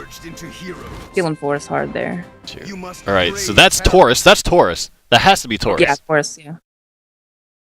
This guy might be dragon. Maybe. I mean, who else would dragon get? I guess they could get the Kraken. Like big beast kind of thing is dragon, right?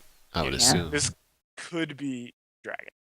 So in the same vein, it could also be neutral because neutral has a lot of that kind of stuff too, which basically is Yeah. dragon True. as Yeah. well. Big, Basic- big okay. beasties. Okay, let's keep going. Let's keep going. Oh, that has to be Cancer. Crab. Cancer, Yeah. crab. This is oh, this is really foresty, actually. Yeah, this might be more This foresty than the is other one. Yeah. Because this one has a tree on it. Just straight up a So- tree. I don't know. I think this is neutral, actually. You think this is neutral? What do you think this card will do? Yes.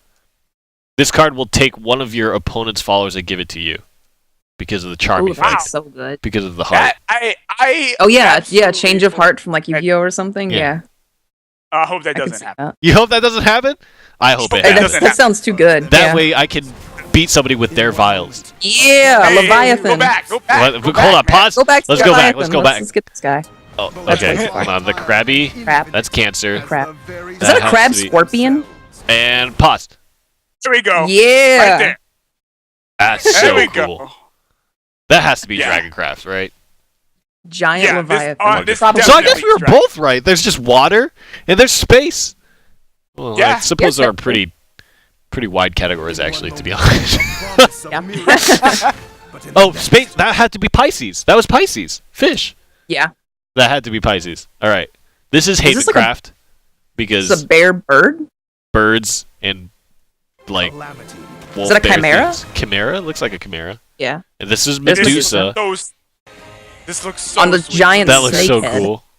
Yeah. Yeah. All right. What do you think this one does? I think Um, I think this is going to be similar to what's his face that just wins the fight on Evolve when he attacks. You mean White Swordsman? Yep.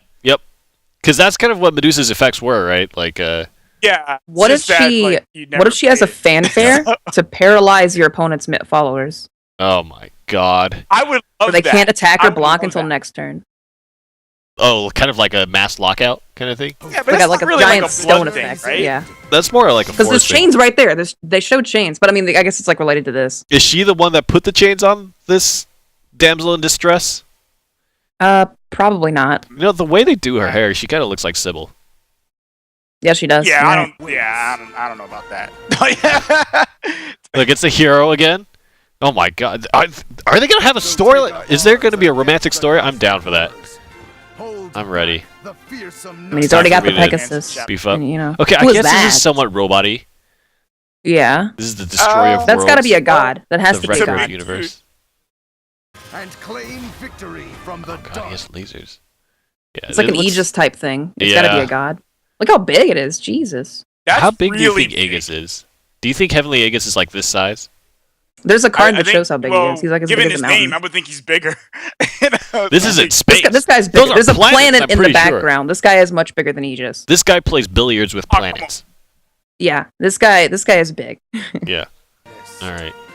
Grasp the light of the And this guy is fighting. This is a David versus Goliath, among the stars plus a cute and girl. enter the fabric of Starforged Legends. So there we have it. So we saw like Pisces, Taurus, Cancer for sure. I think those are Yeah. the easy ones. There's like Virgo and I guess I like just don't know the names. You know? I just can't tell the difference between the heart one and the other one that we saw. And then who is You a know- title female character? Just two things, real quick. We have characters named after planets. Rip and Pepperoni's Pluto, but we have Neptune.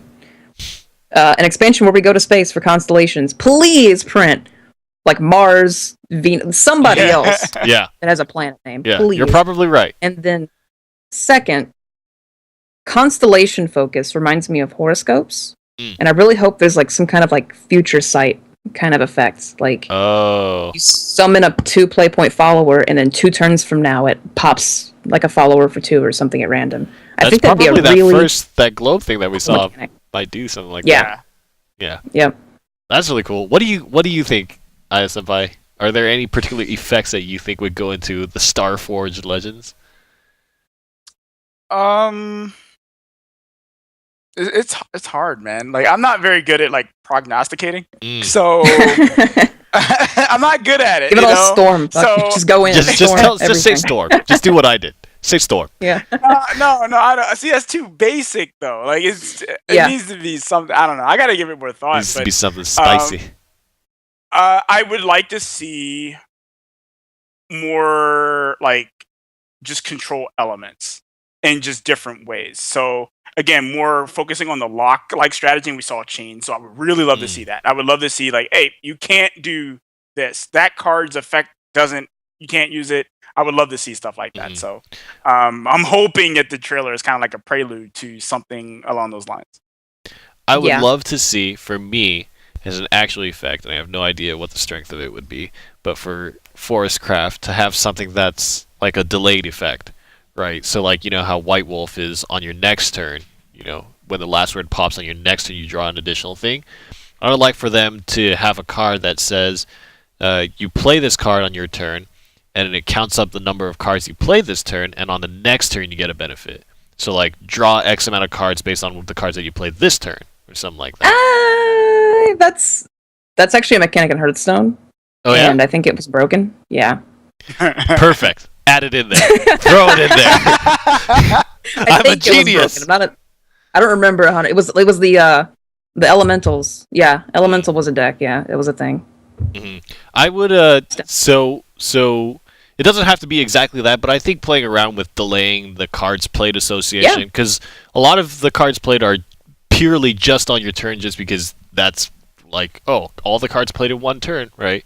But I think in order to break away from the whole idea of kind of like Roach and kind of get yourself out of that box, kind of thinking about like delaying that time, and as you mentioned, you know, stars and, you know, like prophecies and stuff like that, I think that would be cool. Futures and stuff. Oh, that was super cool. I'm now really excited. I don't even know what the cards we're revealing are, but we're gonna reveal a bronze card real soon. And then at the end of the broadcast today, we're revealing a gold card. And then on the broadcast tomorrow, so make sure you tune in tomorrow. On the broadcast tomorrow, we're going to be revealing the legendary card, which will be the title card of the expansion. So my guess is it's either going to be the damsel or it's going to be that Swordcraft Pegasus riding dude. But let's bring on Akamaru Red. We have an interview with Akamaru Red, so I'm really excited to kind of hear what he has to say about the trailer that we just saw and kind of ask if he saw that and maybe get his thoughts on if he has a good idea for what some of the mechanics might be, or if he has some ideas on what some of the other characters would be. But I do believe we have Akamaru Red on the line. Hello, are you there? Hello, I'm here. What's up? Oh my god. Look at that. Did you just watch the trailer? Did you just see that? Yes, my body was not ready for that. Your body was not ready? My body was not ready too. That's so cool. How did you like the flavor of Wonderland Dreams in terms of it being like fairy tale and stuff like that? And did you appreciate the Starforged Legends theme? I grew up with fairy tales like we all did, and I enjoyed that, but I gotta say, this one, I'm super excited, because I grew up watching Saint Seiya. Are you kidding me? Yes, I don't know if that's right. people know what that is, but yes, I know what that is. It's the same thing. Oh my god. It's so cool. I love the... It is so yeah. What was your favorite kind of character that was shown in that trailer? Was there a particular character that stood out to you? Pegasus, of course, because it's the main character of Saint Seiya. But other than that, I really like the Taurus guy and the Medusa. It's always nice to see. There's also a dragon in Saint Seiya, so I'm curious for that, if it's going to be on the constellation. There's Bear as well. It's a very famous constellation. I'm so hyped for that. You must have gotten real excited about all of this. I can only imagine that you would have seen a whole bunch of stuff. Is racing. Oh my god. It's super cool. I really enjoyed the trailer. What do you, just out of curiosity, it's okay if you don't, do you have any ideas for like a mechanic or something that you would like to see them introduce in this expansion? I know if you had been listening, Envy and I were kind of talking about some ideas. Do you have any? Yeah, honestly, I have not thought about a mechanic. I wish there was a new mechanic, because the game needs it, because it's been 2 expansions. But I would like to see something with not related to enhance, something perhaps with the amount of cards you have in your hand, not necessarily being a forest specific class, but if you have like per se 3 cards of your class, do something, 2 cards of your class, instead of just being only neutral focused. Perhaps a new type of mechanic with the specific term. I don't know. I honestly don't know. Sure. Yeah. I mean, there's a lot of flexibility here. We're going to the stars, man. We're going to the edges of the universe, apparently. And there's that Destroyer of Worlds. It's super cool. But yeah, the expansion reveal, really awesome. I'm super happy that you were excited about that. It sounds really cool, and the connections you have with the constellations and stuff is awesome. Really excited to see more. And we're going to be revealing a card right after the interview, so it's going to be a bronze card. So that'll be interesting to see a quick peek, and we might even see kind of a new mechanic. But let's talk a little bit about the Shadowverse Open and kind of your performance in the tournament. You are number 1. You are literally number 1 right now, Akamaru Red. And even in NA, even nobody has a 4-0 score line right now. You are the only one. How does that make you feel? It is. I still haven't realized today that I'm actually unbeatable on NGE, because it was 1 month ago that I was a casual player 1 month ago. Like Aya said, this was my first big tournament, and I really did well, and I'm so happy for that. And I still haven't realized I'm one of the strongest players in the EU region. So that's so really mind-blowing. That's so mind-blowing. One of the big things for us when we were kind of discussing the top players of EU was talking about how you play with a certain style of consistency. If I were to ask you a question, like how do you approach card games and how you approach Shadowverse, what would you tell me your mindset is? Are you aggro? Are you control? Are you combo? What is your playstyle? I usually like to be flexible, so I'm not predictable. So I look at a card game and I look for specific individual cards. I look for a win condition. I look for tempo, value, or aggressive oriented cards, and then I try to build around that with a specific win con inbuilt with my decks. Yeah. Interesting. I ask myself, how do I want to win the game, and then I try to build as efficient as possible towards that win condition. Interesting. So, from your matches so far, who do you think has been the most challenging opponent? Do you think that opponent is yet to come? He's your last match, or how do you feel about the competition that you've had to this point? I think from personal experience, I think one of the strongest players is definitely Sheepy. And Kaonis was also really hard, especially because it was my first week. I had a double series as a new player to the competitive scene. Most people didn't know about me. Cheapy didn't know about me. I know he was a good player. He played in a lot of tournaments. So I was definitely not confident on that first week. But as soon as I got to 2-0, I actually realized I could have made it. I could qualify, and now I see myself as the first. So they are very slow, methodical players. They have built strong lineups close to my own lineup, actually, which I believe was the strongest 3-deck lineup, and Sheepy had a close one to mine, so that was really a scary moment. And once I was able to overcome that, I was really confident and happy with my performance. Nice. Yeah, well, evidently 4-0, undefeated is crazy. Let's talk a little bit about HSK. Hollowed Skies is a team that I think in the first season of Shadowverse Open, I'm not sure if you really watched the first season at all, but they didn't really have much of a presence, but in Season 2, HSK is everywhere, right? You guys got North American representatives, European representatives. How did you find HSK? And kind of what's your relationship like with them? Do they help you out a lot? What is that like? Yeah, so to start the story, I was a casual player, like I said. I saw the NGE commercial on the game client, and I definitely like to be competitive, so I went to Reddit. I posted on Reddit, I'm looking for a group of players. I don't know if there are Western teams, because I didn't watch Season 1. And one of the guys in HSK actually said, we are a team, we can try you out. So I tried out. And once I got to know them, they're really fantastic people. They're really friendly. We are very close. They make me laugh in the stressful moments. Because this game can sometimes be very stressful, of course, when you grind, when you need to practice, and they help you relax and give you confidence. And then NGE started the EU season, and me and Sizane, we are Europeans, we started and we were successful. And we were kind of building up this momentum. Sure. And because Pancake Reaper qualified on the week 2. Yes. And we qualified on the week 3. So we were so happy for Pancake that ourselves actually got that momentum and carried through and qualified. So nice. I'm really glad for HSK, and I cheer for them like a soccer team. Per se. That's awesome. And you're from Portugal. Soccer is like huge in Portugal, right? Exactly. We have the best player in the world, man. That's amazing. Hey, man, I could talk to you for hours, I feel like, but we got to wrap things up. Are there any shout-outs you have? Is there anything that you want to say to the general audience here? Yeah, shout-outs to my supporters, my fans. I know you guys are out there. Thank you so much for supporting. I read every single chat when I do my replay reviews and stuff like that. Thank you so much for that. Shout-out to HSK, to my family, to my parents. They were very happy when I qualified. And also to the community of Shadowverse. And a special shout-out to Mr. Pancake, because he hasn't qualified yet. He's going to play on the last week to qualify, and I think he has the potential to do it. So special shout-out to him. All right. Go Pancake Reaper. Thank you so much for your time, Akamaru Red. I'm going to be watching out for some of your predictions because I think you have a good handle on the Starforged Legends. But thanks so much for taking your time and tuning in. It's been an absolute pleasure. Let's move on here. And, man, Akamaru Red was such a joy to talk to. It's so touching. Man, both Catch and Akamaru Red just Catch for his girlfriend and Akamaru Red for his family, for his people. It's hard to pick one, dude. People's It's hard persons. to cheer for one person. All right, it's hard to pick one. Aya, who do you pick? Yep. Something been putting on the spot, man. You gotta choose now. Do you like Catch or do you like Akamaru Red? I'm having you pick. Okay, I'm gonna go. Sorry, Catch. I gotta go with Akamaru, man. Oh my God! I'm pretty sure that's just because of his undefeated record. I'm pretty sure that's no, why. it's not, man. Yeah. It's probably. Aya's only in it for the records, dude. Yeah. Aya Senpai is probably kind of gonna go under the table. You know, Shadow Nexus has an offer for you, my friend. Yeah, ditch HSK.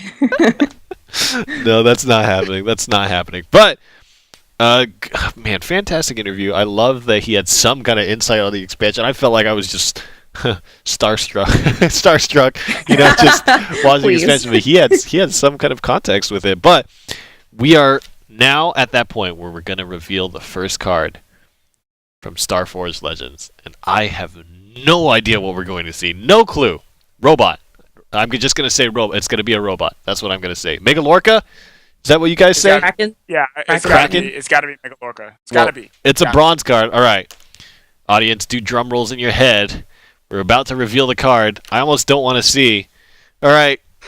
Show us the card. Show it. What is it? Mr. Oh, God. He's disgusting.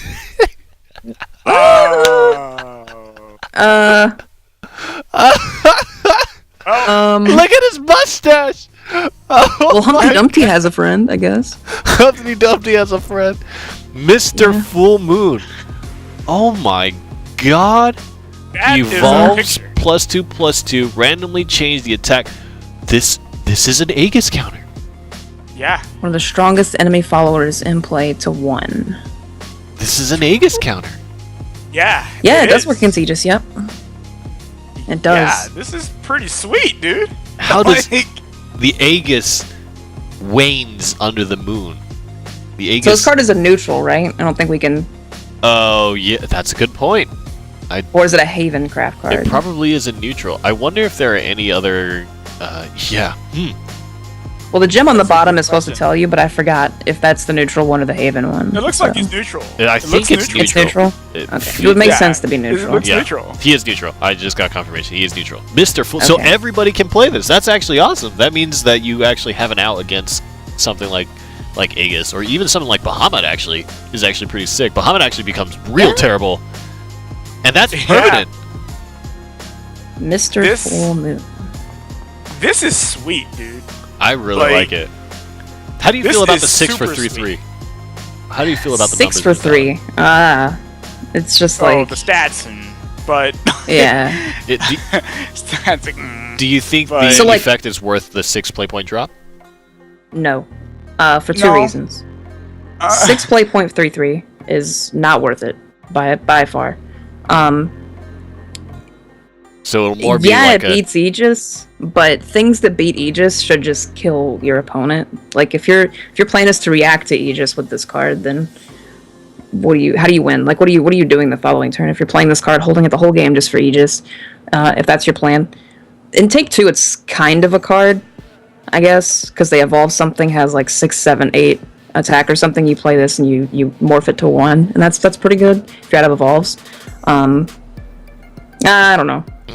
I wish he was like, what is that card? Pegasus something or whatever, elf something. She's like a 5 play point 3/3. So she's 1 less than him, and she's a 3/3 also. And when she comes into play, she turns something's defense to 1, and then when she evolves, she snipes it for 1. Pegasus elf. Oh yeah. Yep. Yeah. If this guy had some kind of like evolve effect, he'd be much better. Interesting. Yeah, I don't know. I don't Do you think there's a deck that you can build around him, or is he just kind of like a tool card, a flavor card? He's just kind of like a toolbox thing. Definitely not a card you would build a deck around. However, for sure. It's these types of cards that I actually really like because they're introducing more tech cards. So hopefully this set will have a lot of tech cards, and this is like the first of that bunch. And we were already complaining about not having a counter to Aegis. Yep. Well, we have a quite possibly a very good counter to it. And however, this is not a card you would put in every deck.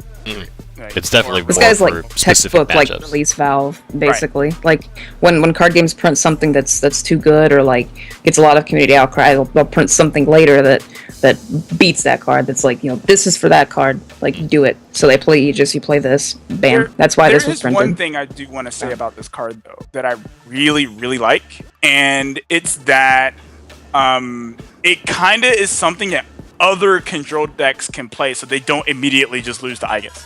So, that I really love about this card. So.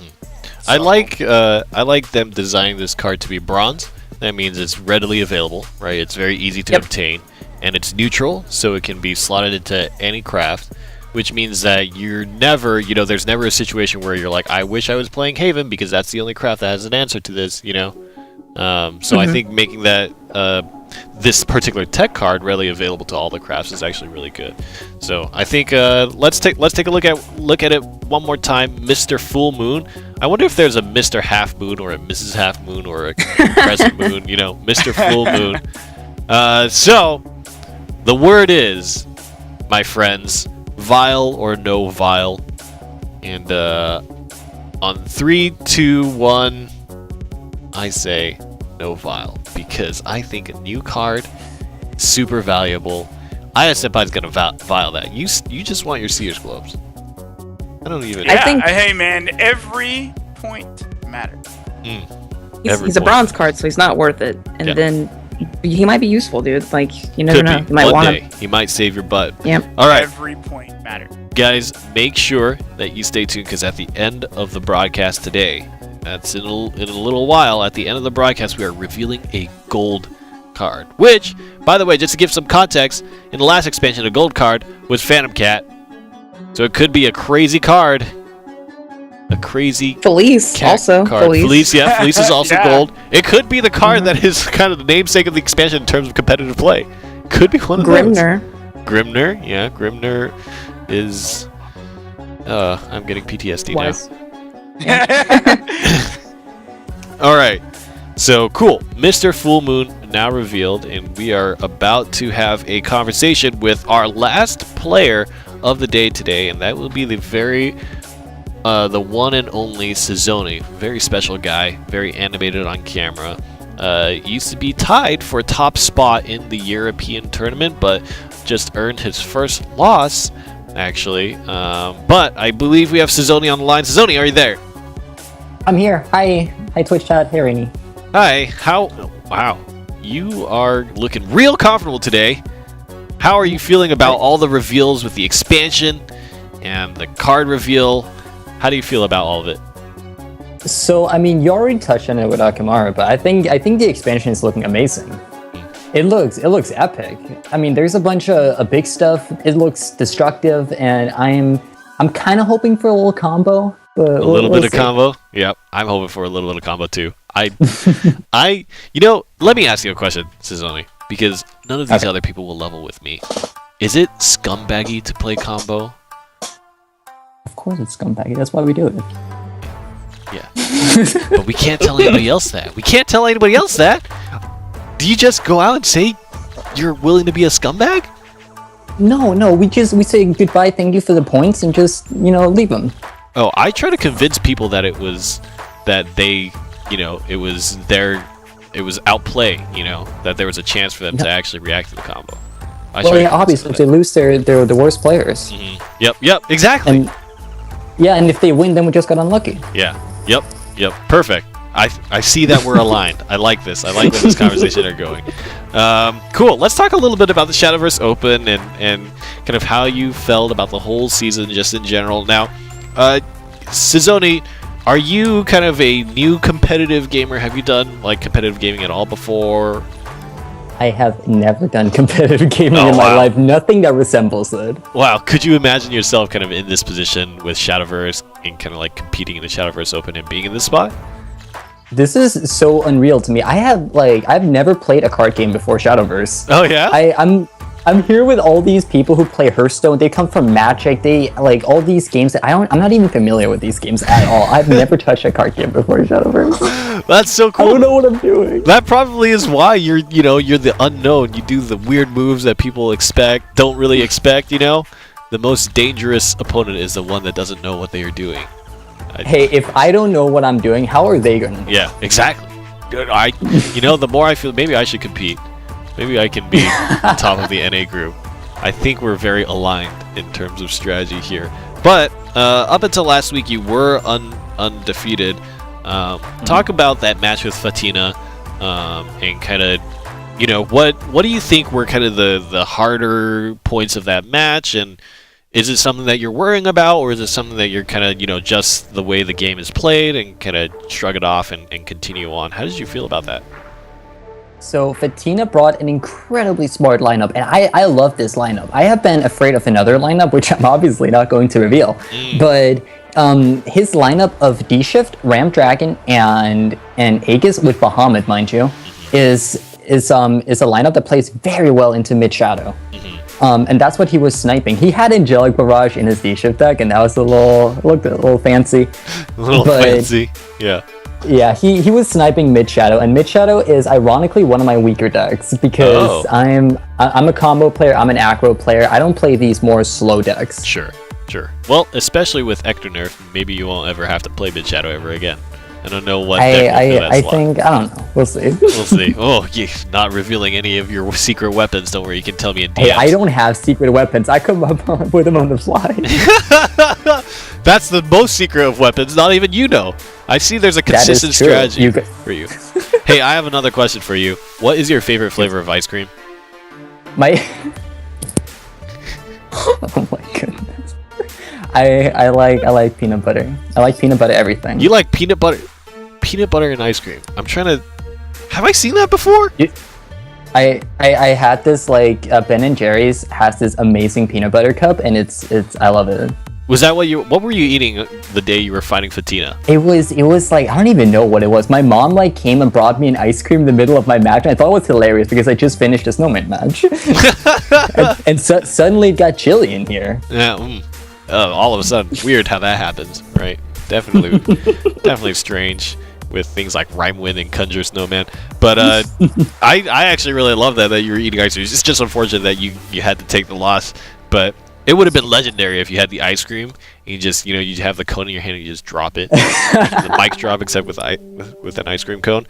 Hey, so you are pretty well set to go into the regional finals. I think you could tie 3-2 with a whole bunch of people, but it's very likely that you're going to go into the later stage of the tournament. I have already beaten Catch and Asia, so I think I'm guaranteed. I'm not too sure. Yeah, probably in that head-to-head, you will be guaranteed then. I guess it would really depend on Fatina's performance, but you're probably guaranteed to be in. How do you think you would kind of spend the winnings in the regional finals? What are some of the things what are some of your dreams? What are some of the things that you would like to do with that money? I don't dream very big, but recently, just the other day, I got a message from my favorite artist of all time. I made a commission from her, and I got a cute drawing, and she said that now she's able to send out small acrylic charms. I bought a lot of these from her already. Oh yeah, she also tell mentioned me about that. You were really excited about that. Yes, I'm very excited about this. I wanted to give her a big shout out because I love her stuff. Well, she did a Cinderella submission recently. And she offered me a charm of it. And I thought that was so cool. So I want to spend a lot of this. She doesn't do Shadowverse stuff. Like she does like Idol stuff, Love Live and whatnot. But I want to like just commission her for like $200 and just make 1,000 Shadowverse charms. Just like get some more merchandise for the Shadowverse community, and get some people to know her. I think that would be great. Well, what is her information? What is her channel? Where can you find her? She goes under the name Sarah Mew. I put links on Twitter. I pinned it on my profile. Okay. And so on Sarah Mew let me look up the website real quick. SarahMewGoods.storenvy.com. That's where you can find her stuff. All right. Well, go to that website, and also at Giagaimo, and it should be pinned there, right? Yeah, it's there. All right. I have one more question for you, Suzoni. Right. Who is your favorite talent on the desk? My favorite talent on the desk? Yeah. Out of the four of us, Exodium, Aya Senpai, and Viber in Rainy. Alright. Okay, so Exodium, he's a nice guy. He tells me that my Conjuring voice deck is cool. I like you, Rainy. You like me? You like me? You're my favorite. All right, let me know what your PayPal email is. I'll get you on the back of this broadcast. But thank you very much for your time, Suzoni. And any shout-outs that you want to give? I know you're a teammate with Akamaru Red, who is doing really well as well. Anything you want to say to your fans, to the viewers? Big shout-out to HSK. I was not going to play in NGE. Techi and Akamaru told me in voice chat, you are going to sleep right now the day before NGE. Or, we're going to come to your house and wake you up because you're playing in NGE. Wow. And I end up topping a tournament, and that's pretty cool. Nice. Yes, it's pretty nice. Pretty okay. But yeah, shout out to Twitch chat. These people are the reason I play the game. Shout out to you guys. Shout outs to everybody in the Shadowverse community. This community is amazing. It's the reason I want to play. Oh, well, there you guys have it. Suzoni, thank you so much for your time. Thank you so much for all the super entertaining antics as well as gameplay. And that was really cool. I feel like all our interviews, these people have character, man. They have heart, they have personality, they have character. I love it. Suzoni is such an animated person, and second in the EU round robin so far, with a lot of wins under his belt, with a very, very special deck. And that was cool. What did you guys think? How do you guys... I know but you actually hang out with Suzoni a little bit, right? I do, yeah. I oftentimes hang out in the streams a little bit. He comes and hangs out in mine. We talk in Discord a lot. So yeah, like Sazoni is a really cool dude, man. And he's very smart to pick me as his favorite caster. Yeah, super smart. It's fair. It's fair, man. We're gonna have to talk about that later, Sazoni. Oh no! Don't worry, Sazoni. I'll give you a bonus through PayPal. I'll pay you double of what I was going to pay you. Double of $1. double of $1. Hey, talking about casters and talent everywhere, we've had a lot of fun here just at home, and I'm sure Exodium is having fun in Seattle, but I think we have a little bit of a check-in from him to see what he's been up to and what he's been doing. So let's take a look at what Exodium has been up to over there. Hey, it's Exodium. We're here at PAX in the Shadowverse booth. Big booth. It is packed. We've got a line, like, I don't know, 20, 30, 40 people deep outside waiting to play the game. Super excited. And from before, our nightmares have been realized. The carrot has showed up, okay? He is here in the flesh. I'm kind of scared, okay? So, relax. Don't hurt me. Your favorite number 2. And this is Elizabeth Rage, the creator of the costume. So make sure you guys shout her out. She's awesome. This is one of the best cosplay costumes I've seen in a long time. Okay? It is terrifying. Alright, here's the rest of the booth.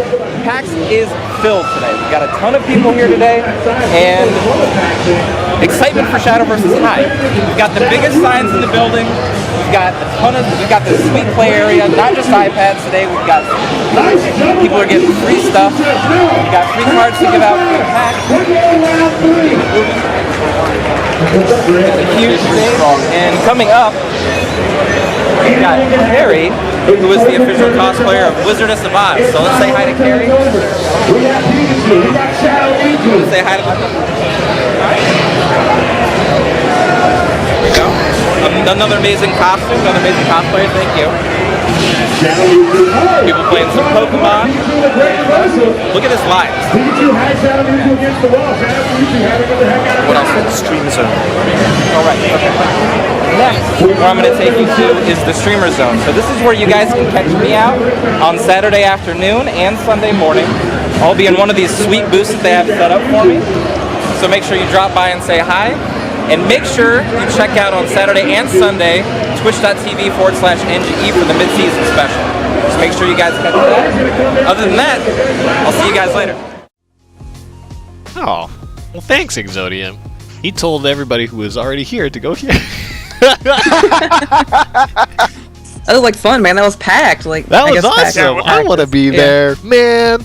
I love hanging out with Exodium is so cool. And if we could have all just like paxed in there, I'm just punny today. I'm just way do too the show. punny. Do the show from inside PAX. Yeah, from inside PAX, it'd just be that'll go absolute well. chaos. Just absolutely terrible. But hey, somebody has to hold down the fort. I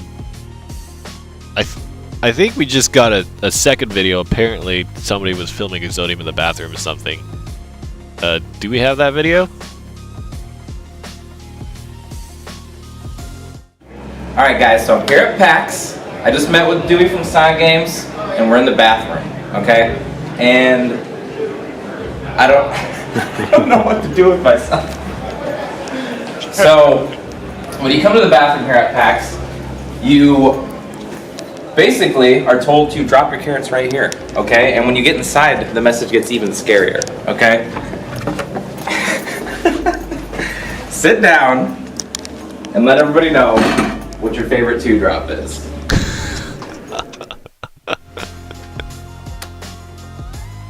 That's yep. That's a door. 2-drop. That happened. Is dropping a That deuce. 2-drop. That happened. Yeah, that actually happened. Yeah. I got it. Side Games. You. Yep. I understand. I saw the front. The front was on Twitter everywhere, but the back, the favorite 2-drop part, that's way worse. Like where was that, dude? Like I don't know. Yeah, there's nowhere to be found. Nowhere to be found on Twitter. But gosh, that's almost. There's always too much Ultimate Carrot. He never goes away. So annoying. Just everywhere. If you guys want to ask him a question, there's going to be an AMA for Mr. Ultimate Carrot, Mrs. Ultimate Carrot, Miss Ultimate. I actually don't know. Just Carrot. there's going to be an AMA for the carrot on Facebook at Shadowverse Game. So definitely go there and check it out and ask him all your burning questions, like, can you delete the picture of me on your phone, please? You can tweet that. And also other AMA questions like, who is your favorite NGE caster? Actually, go and ask that question to the carrot. Let's see what the carrot says. Who is your favorite NGE caster? I'm actually really curious if the carrot is going to give a good answer to that. But, all right. Well, man, it feels like we've been going on for a long time. We're going to cut to a break and take a little bit of a breather and collect ourselves after all that excitement with player interviews, expansion announcements, and Mr. Full Moon as a card announcement. And when we come back, we're going to play Take Two, and you guys, and no, I'm not kidding, Twitch chat, you're going to draft a deck for me to play on Take Two on ladder. I am literally going on to play 5 games of Take Two right now from a deck that you guys will create. Please do not create a monstrosity. At least make it better than Aya Senpai's meme deck. At least. And at the end of all of that, we are going to reveal the gold card from the expansion. It's our second of 3 cards that we reveal. So make sure you stay tuned for that. We'll be right back in 5.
mid-season special. Mid-season special. I'm Rainy, host for today, and of course joining me is the Pickens and Molly Rogers. That's Aya Senpai and Envy Bear. And definitely check out their Twitters down there, down here, right there, that way. We've been having a lot of fun talking about the expansion, interviewing some players, talking about some Shadowverse competitive and Shadowverse overall, talking about balance changes, but it's that time. Enough talk. It's time to play. And what's going to happen now, just a bit, is we're going to play a series of Take Two. And what's going to happen is Twitch chat is going to choose the deck. And we're going to see if we can go 5-0. We're going to see if we can go 5-0 with the Twitch chat created deck, and you guys are going to have to watch the pain, not only of what cards Twitch chat chooses, but also the pain of trying to coach me and get me to that 5-win point. So it's going to be real tough. You're going to have to sit by and watch some terror, but I can't wait to get into this. I already know which 3 classes are available. Let's take a look here. It's going to be Havencraft, Swordcraft, and Bloodcraft. So how this is going to work is there's a MooBot chat command that you can utilize. There's going to be a survey. So make sure you take that survey and you choose Havencraft, Swordcraft, or Bloodcraft. And then eventually when it gets into the Take Two spot, it's going to say left or right. And you guys pick whichever one you think I should go with, and at the end of, I think, 45-second timers, we're just going to pick whichever one is leading, and we're going to reset it. And so you guys have to vote for which side you want, and I think we're about ready to go, so I'm going to have to get word. I can't really see the results here. I have to get word from my friends working on the show in the back, but we'll see what it's like at the end of the timer. I hope to God they pick Sword. Sword's pretty good. I hope to God they pick Sword. Haven. I want Haven. I want to play Sword, and I want to play support cannon. And I want to use Rapunzel. Not Rapunzel. You actually got 3 good classes, too. So. Yeah, Haven, Sword, Blood. They're actually pretty solid in Take Two. What do you think is the most effective class in Take Two right now, MV? For me, almost all of my 5-0s are on Sword. For some reason, Sword is just, like, my thing. I would probably say, actually, Shadow and Blood just got some nerfs, so I actually might say Sword. Sword and Haven. Please pick Sword. Yep. Please pick Haven. Sword is the best. Don't pick Haven. Not Haven. Definitely pick Haven. Sword. Haven. Sword. Haven's pretty boring. I don't know if Chet's gonna pick it. They might pick Blood and pick a bunch of damage yourself cards. Oh no! I could see that. With no vengeance, with no vengeance payoff. Just a lot of self-damaging stuff. Oh god. Yep. Well, we'll see. We'll see what the result is. But I actually really want Sword because I love some of the card art in Sword, and that's why.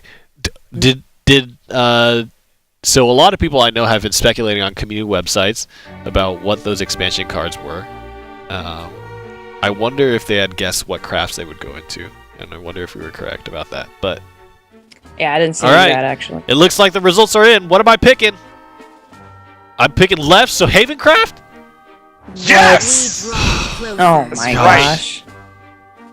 Boring. Thank you, Twitch chat. Thank you. All right. You gotta pick that. I gotta pick Kaguya. I can't. I am a slave to Twitch chat right now. Twitch chat, make it happen. Eidolon. I don't know, dude. Luxhorn Sarasa is actually a playable card, so. No, we're not looking for playable cards. We want left or right. Maybe. Cannot receive more than 3 damage at a time. Alana's Prayer. Whenever your leader's defense is restored, +1/+1 to all allied followers.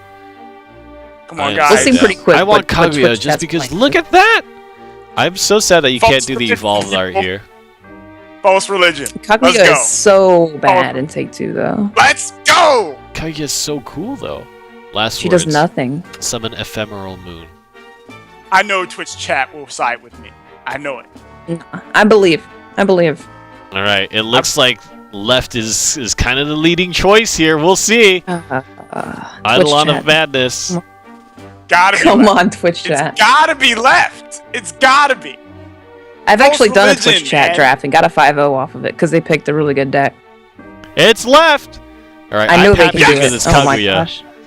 All right, we're on to the next one. It's got some value here. They're gonna go right. If they're giving you unplayables, they're gonna go right. Gotta be left again. No, we gotta have this synergy. Right is perfect for us. Yeah, We're dude, Master Sage synergy. Yeah, that's the word. Master Sage synergy with Eidolon of Madness. Left. They don't want to give him a playable deck. Temple of Inquisition. Come on. They're gonna go right. Gotta believe. Okay, left. Whenever I an believe enemy last follows his turn, choice, okay? track 1. Draw three cards. This is One of perfect. the 15 picks was So bad. I just get like, yes, left. Come on. They've agreed with me White so Tiger's far. not bad. White Tiger's pretty cool. And it looks cool. The pick here would be the left here is the pick every time. Like if you were actually playing the game? Yeah, if you were actually playing the game. We are playing the game. Mostly because Master Sage does effectively nothing. Oh, it is left! They're picking us playable decks. This is real. Okay, now we're getting gonna real find now. out. March Hairs, tea time. Now we're gonna know what If they are Chad trying is to trying, do. they go Okay. right instantly. You snap pick Right right. is easily if the they're trolling, they're gonna give you the Pegasus amulet. So now Right we'll know. Please. My fate is in your hands, Twitch chat. When have I ever failed you? All the entertainment I've provided from missing lethals. Please don't betray It's me. funny because the Pegasus Gotta be amulet right. dies to They're Eidolon. right. I mean, the deck has to have at least a little bit of a chance of winning, so it's gotta be right. Gotta be right. You man, how many neutral cards do you find in Take Two now? Actually. It doesn't even matter actually. Eagle Man's just worth it. Oh yeah, 6 for 5 ward. Yep. But even if you could reduce his cost by 1, that's actually super good. He's a repick of the. He's a redundant pick of the neutral follower. That's the exact same card. Get that sparkly. I forget his name. Yep. It's gotta be right. But It's right. They're picking us real decks. We've done Yeah, it. there you go. We have a drafting chance. real deck. Oh my God, Twitch chat is coming in big for us. They're drafting a real deck. Okay. All right. This has gotta. This, You know, this this pick's has to almost be kind of right. weird because like your Draw end a game card. is kind of it's building, but it's not there yet because Eidolon's not a card, and Soul Collector really isn't that bad. But left is just kind of weak. Left is kind of weak, but It's so is gotta be Monastatic. right, though. Yeah, I think I would gotta pick right. It's You gotta have be to right. pick right. Frog Cleric Taking is an in-game pretty cool. bomb plus a cycle is better than taking Frog Cleric completely. Right. What? But Exactly. Frog Cleric's voice lines are the best. He's got I good get voice the lines, but feeling- White Tiger's I get also the- pretty bad too. I get the feeling that Twitch chat is gonna pick left, but I think they should pick right. So Like if they're- you're going second, White Tiger is probably the single worst thing you can summon, Oh, except for a gosh. Mercenary Drifter. Oh gosh. It's left. Oh god. ISMI has a read. No, they ISMI picked is left. reading the. Oh, definitely. Snap right. Definitely Snap this. right. Easiest right in the Easy. world. Okay, come on, guys. Easiest right in the world. Right there. Right there. Call right. of Kakaitis. A cycle plus removal is actually better than Fina combined, but Fina plus removal is top tier. Pick that immediately. Yes, you have to pick right. Into the Looking Glass. Change all your hands in play to neutral. If they're at least. You care under more about the 7. first line, really. It replaces itself. Yep. Draw a card. Card draw is always great. You want. Especially in Take 2, where there's like... You draft a lot of bad cards, just naturally, because you have to. So if you draft cards like Into the Looking Glass and Monostatic Healing Water that just for 2 play points can just cycle themselves, it's one less bad card clogging your deck. So Oh my gosh. It looks like. Alright, It's looking like. Is that decided? It looks like it's an overwhelming victory for right. I think Explosion really does it for people. I think Chat's trying. Ooh. Okay. Ooh. Ooh, excellent. Yeah. Okay, so immediately this is an easy left, but I'm gonna vote right. Look at Gravekeeper Sona. She's I so love cool. this card, by the way. If She's there are no alright, other ally uh. followers play, this follower gains +1/+0 and can't be damaged by spells and effects. No, I just love the fact. I love the animated version of the card, not the card itself. Like, it's like the animated Sonya is amazing.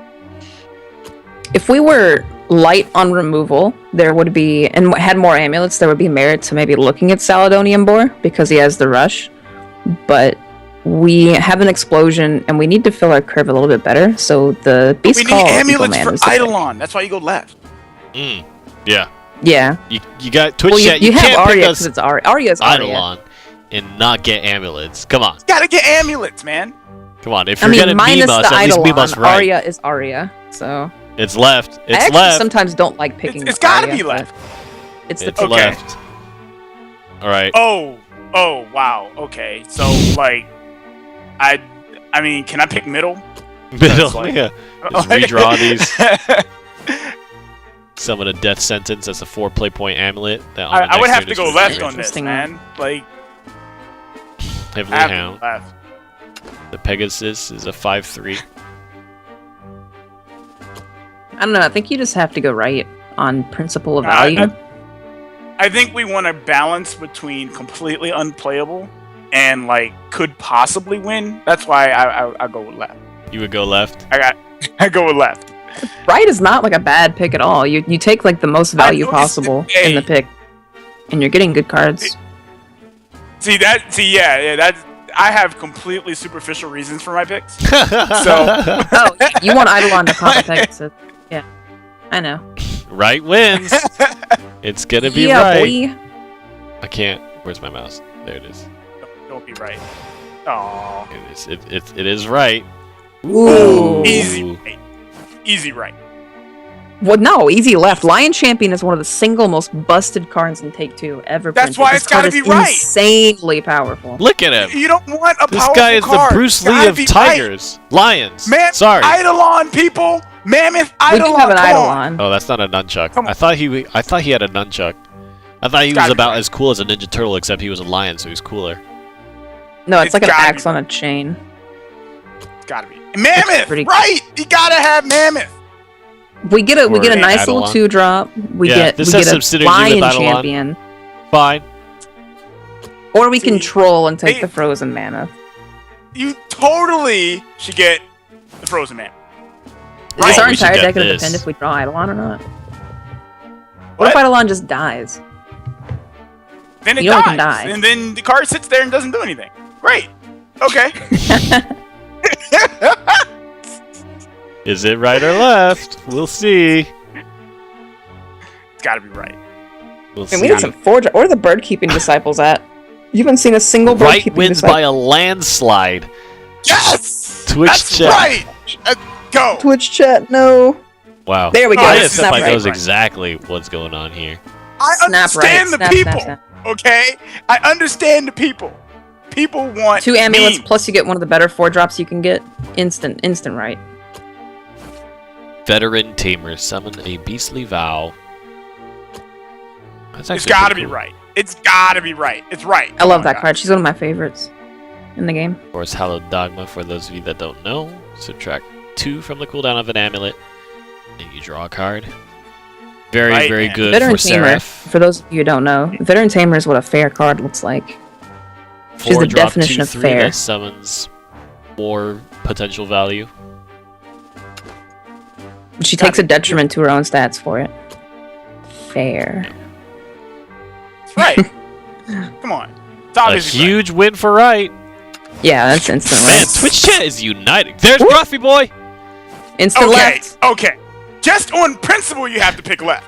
Okay. That's almost like Ruff that's almost some of the is- best value you can get in the entire game, right there. Look Yeah. at this man. Look at that. His teeth are so clean. He's so fresh. He has had a Goblin no Princess fear. though. You have to pick left. Yeah, you left. have to go left. He wears the freshest clothes. Look at that. The Bro. man has no fear though. That's Yeah. why you pick him. He's Yeah. got a hoodie. Look, he's just leaving this guy behind. Look at that. Yeah. Come on. Gruff is sick. Also, Goblin Princess. No one cares about that. It's gotta So is be. Goblin Princess is she a goblin herself? That's a good question. Goblin Mage Or is she a prisoner? supposedly is a goblin too, but she doesn't look like a goblin. Is Goblin Princess like a friend of goblins? A goblin I don't herself? A prisoner? Left wins. It's left. All right. Hey, we are more than Woo! halfway through. Oh, that's easy. Okay. Well, they all picked right okay. last time Teams aside- with this pairing. Okay, this is easy That's left. snap left. Easy You left. need the bird keeping disciple. It's one of the it's Snap. quite literally the best card you can pick in Haven. Pinion Snap Prayer. left. Come on, guys. Bird keeping Left. disciple is? Yeah. Yeah, Barkeeping Disciple is insanely powerful in Take 2. Look at that. Look at that.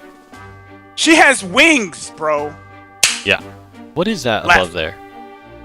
What is this? It's a preview for the next expansion, man. It's a little star. It's a star bug. It's a star bug. That's right. Yeah, star bug. Alright, Monk of Purification, Monastic Holy Waters, that's heal and draw. Get 2 of those if you play him.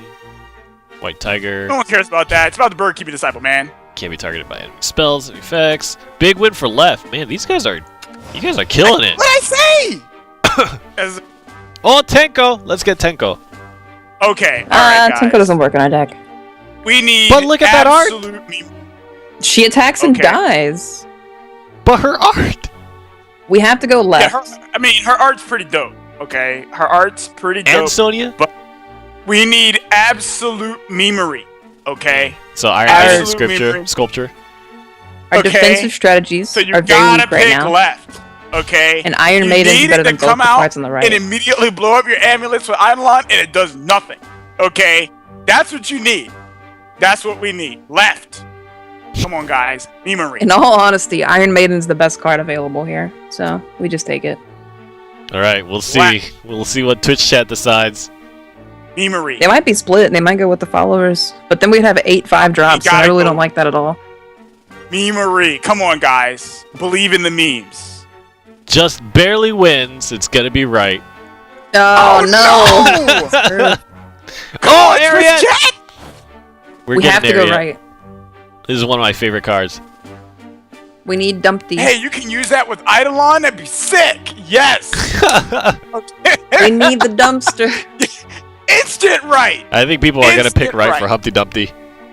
We've already got Explosion. We need Humpty We Dumpty. unironically very much need this card. Humpty Dumpty is one of the best neutrals in Take 2. Just for the clear.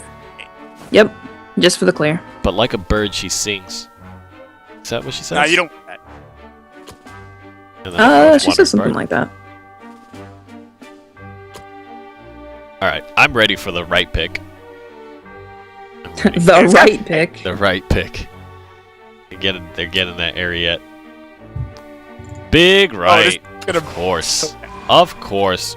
Ooh. Yeah, I'll snap right. Yeah, this is easy, right? Banish an enemy follower with 3 defense or less.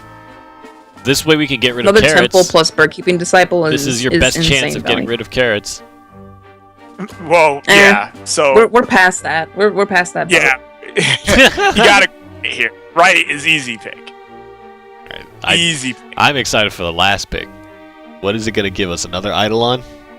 Hope so. Aegis? You think it's Gonna gonna give give us Aegis, yeah. If we win with Aegis, with a Twitch I chat would be deck, sad. I will be so happy. If we do Aegis Ariat, oh my god, Aegis Ariat! You guys have to play. Well, okay, that would certainly be memes. That would Okay. be sick. Aegis Ariat would be. If there's Aegis chat, you have to pick it. We are doing Aegis Ariat. No, don't Right don't wins. do that. Don't do that. Aegis? Oh god, there's noise. Oh, man. Wow, Lion and Garuda. I think you have. Okay. But we don't have neutrals, so, right? 2 cards that both do Eidolon's job infinitely better than Eidolon. So sad. We can't Because pick everyone, I There's know that no people are gonna synergy. pick left. There's no synergy with Alana's or noise here. You can't go right at all. Noise. Yeah, you can't take the noise. People are gonna go left, and I'm gonna be sad because left actually makes sense, and like. If I we wish go we had left, gotten Aegis so bad. if we go left, I can pilot list a 4-1. Easy. Did we pick the tea time? Yeah, No, you I didn't. think so. Yeah, because that was the turning point to see if they were trolling or not. Oh, yeah, there there it is. Okay, there it is. All right, so Garuda tea time, Garuda Ariat is the dream. Left wins. All right, we've got our deck. Woo! Okay. All right, we're getting into it. All right, guys. 5-0. 5-0. 5-0. I'm not. All right, my friends, it's time to place bets. What is the series going to end at? Envy, what do you say? How much are we allowed to help you? You guys can tell me as much as you want, but whether or not I actually take that help is a different question entirely. I might not listen to you guys.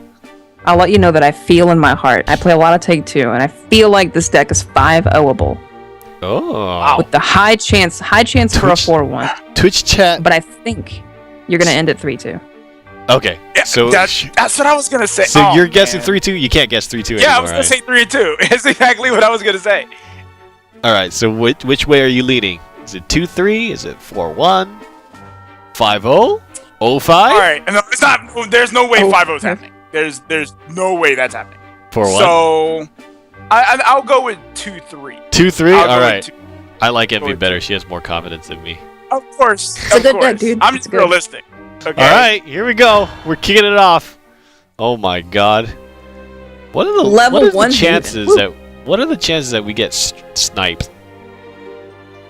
Not very high. Right? Actually, it could happen. Yeah. Not very high. Not very high. It could happen. It's taken a while to find a game. I feel like I made it worse just by mentioning that possibility. Yeah, I don't think you should talk about it at all. Oops. Ooh. Kudo? A master player. Good job, buddy. Oh god. All you know? My palms are sweaty. Oh, keep an area. Wait, we're going second. I don't know why, but I would dump the whole hand. No. No, you keep the veteran tamer every time. All right. Going second every time. All right. Did we pick Tenko? Forgot we picked Tenko. I hope this match is a curve and you just get annihilated. It's possible. Oh, honestly, I think we have like 3 2-drops or something like that. We have like no 2-drops. Your early game is very weak, yeah. Okay, well, this is gonna trade. That's why you should have mulliganed the veteran team. Okay. No, that's not why. No. Take Two is 100% evolve flip turns. It's you keep the veteran tamer every single time. 100% every single time. This is why I don't play Take Two. Okay, so good old white tiger trading for a 2-drop. And guys, make sure to remember that at the end of this run, we will be revealing the gold card for the expansion. Starforged Legends, the gold card reveal. And maybe we'll get to that point faster if I 5-0. Maybe. Alright, so my turn 4 is probably just this. There's veteran no team. real other play. Yeah. And veteran tamer Evo, yeah. Evo something. Oh god, oh Femora. god! Ooh, Femora. Oh, this is so awkward. This is so awkward now. That's fine. Alright. You got tea time next turn, you're fine. This is the only play. You were done for. Do you guys click the evolve button or do you drag the orb? I drag it. So good to know that I'm on meta for that. Where's my mouse? I've been told I was weird for that.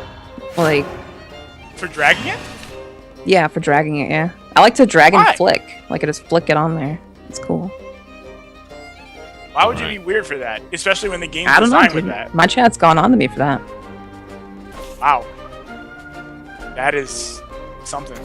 Alright. I know, right? So I think tea time is our play. Oh god. We are getting rushed down right now. Oh yeah, Goblin Leader is buffed now. We are gonna get wrecked. He's gonna have so much damage on board. And we have no clear. You're fine. We need Humpty Dumpty. That's what we need. You're fine. Yeah, well, yeah, this is one of the reasons you pick Humpty Dumpty. Princess? No, well, what? I think you should Tea play time. March Chairs here. Tea time, yeah, every time. Okay. Tea time every time. Every time, 100%. So I'm just gonna march here as a 4. I'm gonna hit Shoot the 4-1, attack the 2-2. Yep. Yep. Yep. The real battle begins. Yep. Yep. Yep. Yep. Yep. I wish I could kill that ephemera. No, you actually, yeah, she is still. Alright, well, we're running out of Evo orbs. Ooh. It's fine. You're see, the problem here is the Tenko. The Tenko and the all these 5-drops. Well, at least do we play the 6? The lion? You should establish the monk next turn, probably. Monk and then start Yeah, I dealing would out go the with the drawing. monk. What the heck? It's Baneler. Oh god! Please! I beg of you! It's got Bane. You can get this one. Rip. You can get this one. Oh god. We're taking so Ephemera much is like damage. one of the best cards you can get in Take 2. She's insane. So I basically Oh, just have to Frozen Man. evolve into this guy, right? Yeah. Evolve your Tiger though. Yeah, because You he's have gonna to. die anyways. Yeah. Let us conclude. Alright. Please don't kill me this turn. The hour of ruin. God, that card was so good. We've got some card draw though. We're gonna card draw and heal. Card draw, heal. Let's see. What is available for Shadow in Take 2? I don't know because I don't play it. So Thane. what? Thane, Cowie, Oh, he's summoning zombies. Oh Grave God. Desecration. Ooh. All right. Oh, that does. So this is Nothing. low-key a super important turn for you. Yeah. You have a few options. You can White Tiger double monostatic to yourself to 12. You can monostatic Goblin Princess establish so that she can die and you can get the Goblin King out of her. Or you can do the weakest play possible. Monostatic and a Tenko, and if Tenko gets to attack, you heal. So, pick your favorite. I think I'm gonna Well, start with you- this because this is. I think this is the first thing, right? Yeah, For heal yourself. sure. Yeah. We draw. Ooh. That doesn't change your play though. Yeah, it doesn't change anything. I think I should do the White Tiger and heal again. Yeah. White Tiger, heal again, kill the Goblin. Yep. Yep, we're coming back. The Eagle Man! It's your boy Eagle. The Eagle Man! Oh god, he's getting infinite value. You couldn't stop that though. Yep. Yep. Alright.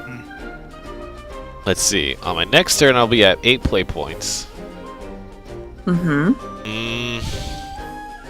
You can get this. Does this guy... So this guy counts as a 7 even though he costs 6, right? You can get this. Yeah, like for the purpose of Frozen Mammoth, he will pop it? Yes. Well, you can just pop will. him with... You can pop Frozen Mammoth with him. Yeah. Oh, Right. that's Yeah. right, because it destroys it. Yep. Yeah. So that might be a good play. If I don't You die. have to play the ward. Yeah. Yeah. Unfortunately. I want to play the Lion. No, you can't play Lion. Oh god. Okay, I need to make sure I actually click this. Okay. In the hour of Oh, it crisis, just let go of my an click eagle. by itself. That's dangerous. Alright, That is dangerous. I'm assuming that I'm just gonna run over this guy. How about Yeah. that? Yeah, you have to trade. I guess You I'll want to just put preset that this in. temple? You should have preset Oh, temple yeah. first. Dang but- it. Yeah. Rip. Because when I kill things, it'll reduce its countdown. Oops! Yeah. Okay, it's okay. We're killing things. It's okay, we're getting there. I mean, if he has no bombs, we're fine. Totally. Oh Rip. god! Has landed. That's not good. I think that's about as that's a bomb bomb, as it by can the way. get for him right now. Yeah, that's a bomb. Explosion. Oh. That might be good. Actually, Well, yes. it would take out do the. that. It would take the. It kills out. ephemera. Yeah. It kills Ephemera. You're only taking 3. No, you actually he has lethal on board. Yeah, because he'll hit for 3 and then 4. No, hit for 3. He's getting a zombie Well, from the grave Desecration. desecration yeah. will make a zombie. Yep, that's true. Alright, so we got an explosion. You have to, yeah. That's why we don't pick Tenko, chat. Because Tenko is bad. She's very, very bad. This is a tough one. Oh god. Yeah. The play points aren't working out. Tenko, Kakuya, Frozen Mammoth. What could he? Oh, Oh, god. wow. Alright, so I guess it's not gonna be 5-0. Well, we knew that. I think we've established that. Yes. Alright. We knew that. So that game was tough. I think it wouldn't have mattered if I played that amulet on the right turn. Because I just died before it anyways. Yeah. But we didn't get enough early board presence. They played the ephemera and I just took face damage. I couldn't get board control at all. That's why we needed Humpty Dumpty. Yep. We needed Explosion. Yep. We needed a lot of stuff. We needed more clear. Yeah. Did we skip Just out on wasn't the clear seeing on the drafting? I don't think so. I don't remember doing I it. think you got pretty much everything you could have out of that. Yeah, we didn't see Lion or anything. You can't get them anymore, so. And we That's didn't right. get Eidolon last game. That's what makes me sad. Yeah. Yeah, that's why we I lost. know it's Eidolon Twitch chat. would've Why just helped. Eidolon? Eidolon would have helped. Alright. Yeah, totally. The run's gonna be 4-1, I guess. We're winning from here on out. Yeah, totally. All right. Well, see, that's the sandbag. You lose the first round on purpose, and then now you're set up. This guy's name is Lancelot. Fighting in despair all you know? We're fighting against Lancelot, who's playing blood instead of sword. Oh, there's a 2. We're curving out. Right Dump here. the whole hand. I would ditch the mammoth. You would keep this, really? You can keep that. It's fine. I would dump it. All right, mouse. I mean, we have no 2-drop minions, so what's the point? I would rather try to get something, I don't know, that I could defend myself with. But sure. We have 2 draws, and it Sonya, draws for us. See, if we don't get any followers up until 5 play points, Sonya works. That's how we're doing it. It's gonna have to up to right now.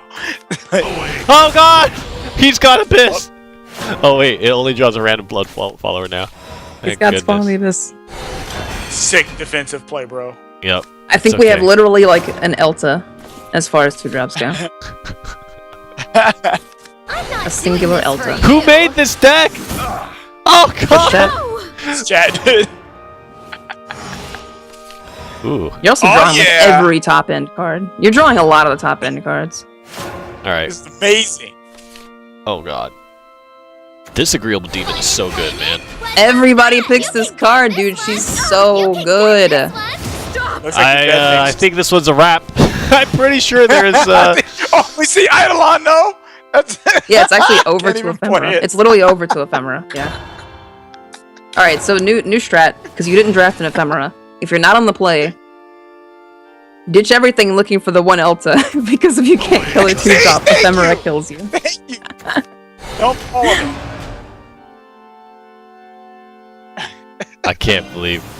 Why are we going down this path? He evolved his Baphomet! He's killing me with Baphomet!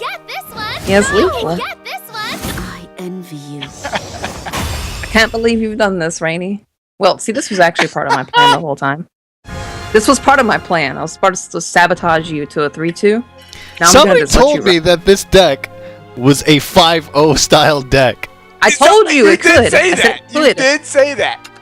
If you look at it, it has enough early game, if it draws it, to stall into its good 5 drops, good 5, 6, 7 drops. Like, yes, we have it 4 does. 2 drops. It does. We have Frog Clerk. But Rainy does this thing where he draws all of his 6 drops, all of his 5 drops at once. Look at the deck. It's not bad as far as early game goes.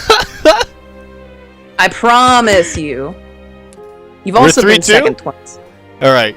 Yeah. Right now, I'm going with ISF. I think he's right. It's going to be 2-3. What is this? My confidence is shattered. You need the play. Look, it's Ariette. This is a prediction. We're gonna play Ariette. It's gonna win us the game. We've lost to Ephemera twice in a row now. And you're about to lose to it again. All right. Well, we're on play. Hey, we got the play free win. Easy. All right, so we're 1-2 already. Come on. Oh, well. Yes, okay, you keep 1 bird, keep disciple. Yeah. Keep 1 bird, keep disciple. Okay. Yeah, you're not gonna draw an actual functional 2-drop ever, because we have like 2. Hey, it's so there's no point in mulliganing Cleric for has 1. the enhance, right? So can also be a 4-drop. Well, there's your Ariette. Yes. There's your Ariette, man. This is perfect.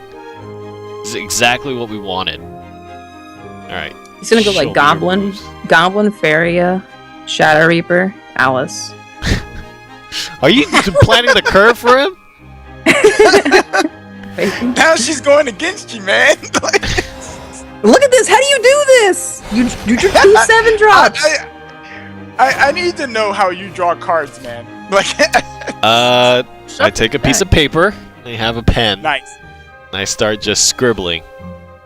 That's how I draw cards. You shuffled this garbage. Okay. Where are all these tigers you have? Well, okay, that's fine. I guess I'm passing again. You can start playing the game at turn 4. Where all these white tigers, I'm on the play, but he has the followers. It's what did he just do to this guy? He's not even doing anything. He hit you for 1 and 3 turns. What did he do to this guy? All of their ally followers in play will be destroyed instead when being banished. Okay, cool. All right. So the play is definitely Tamer. No. The play is Bird Keeping Disciple. He has to evolve next turn. Stay nice and calm, okay? Fine. Veteran Tamer's too easy to hopscotch over. She's got only a 2-3. But the Beastly Vow is also one more countdown than the bird. Dang it. Alright. Technically, yeah, it is. Ooh, Oh god, he's got synergy in his deck? Wow. What the? Synergy to make us draw cards. Like. Hey, whatever. He's gonna feed us that amulet. He decided not to. Well. Oh my gosh, dude. 'Cause Wow. that was his plan. I love Alright, we've got amazing plays. We've got plays. You do have plays. There's Alright, we're at 5 play points. You played Veteran Tamer, though, right? Yeah, Veteran Tamer Just played pass. Tamer. So I think we can hold our evolves here. You don't have to do anything. He's not threatening. He doesn't have ephemera, which would actually be quite disastrous with the ghosty summons. Yeah, it would. You're right. Oh god, no, please! Please, no! What? Okay, well at least this gives me a chance to... He's not going face. What just happened? I guess he really wants to maintain the ability, but why would you not just call that? That was very interesting. Well, I think Bird That was into a very makes sense. weird decision. To me, the play... So you have two things you could do. Oh, I could Bird face Humpty Dumpty evolve, but then what do I do? I could Play put the temple. amulet first, Yep. then Dumpty. Yep, Yeah. I want to do that. I want the Humpty Dumpty. He seemed like worried about keeping that Sexton alive. So, I'm not sure why. yeah, I don't know why either. So popping it's a good idea, I think. Oh, look at that!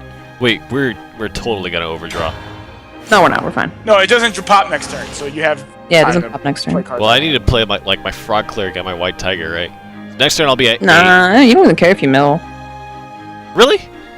Do I Yeah. have like what I need? I guess Lion Ariette is pretty good. I've got Soul Yeah. Collector. You have a tiger next turn too. That's You right. do. The Holy Flame Tiger. The Holy Flame Tiger. That's so edgy. Holy Flame Tiger. It is, yeah. A lot of things in Shadowverse are edgy. I actually don't play Haven at all. I almost exclusively play Sword, Forest, and Rune. You exclusively play 3 classes. Yep. Yep. Anything outside Very of those classes I exclusive do of not you play. to run around town like that. Sector.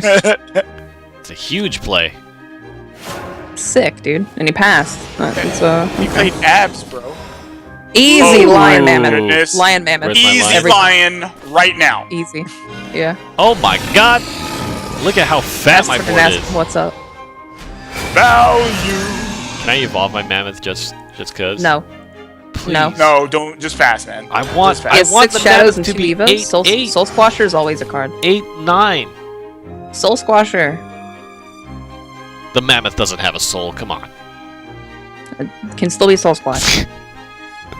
How does that make any sense? We're milling a I card. have no idea. Ask the writers of Shadowverse. It's gonna mill Eidolon of Madness. Fairly certain. That would make me so Hopefully. sad. That's good. That's a great Hopefully. thing for us. That would Yeah, make hopefully. me so sad.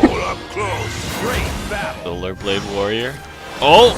Ooh. Garuda. I think he's dead though, right? With Ariette. Like He's if he gonna doesn't evolve have over the Lord, amulet. Or over the amulet. Yeah, he's definitely dead with Ariette. Like, 7, 14, Yeah, 'cause you have Evo 18. He needs to kill He's at going least to one of evolve the 6 over the or the mammoth. 5s. Mammoth is dead. Even if he just kills a mammoth, he's dead because Yeah. this will do 14. It's exactly equal, yeah. Pick you to the bone. I can't believe we've done it.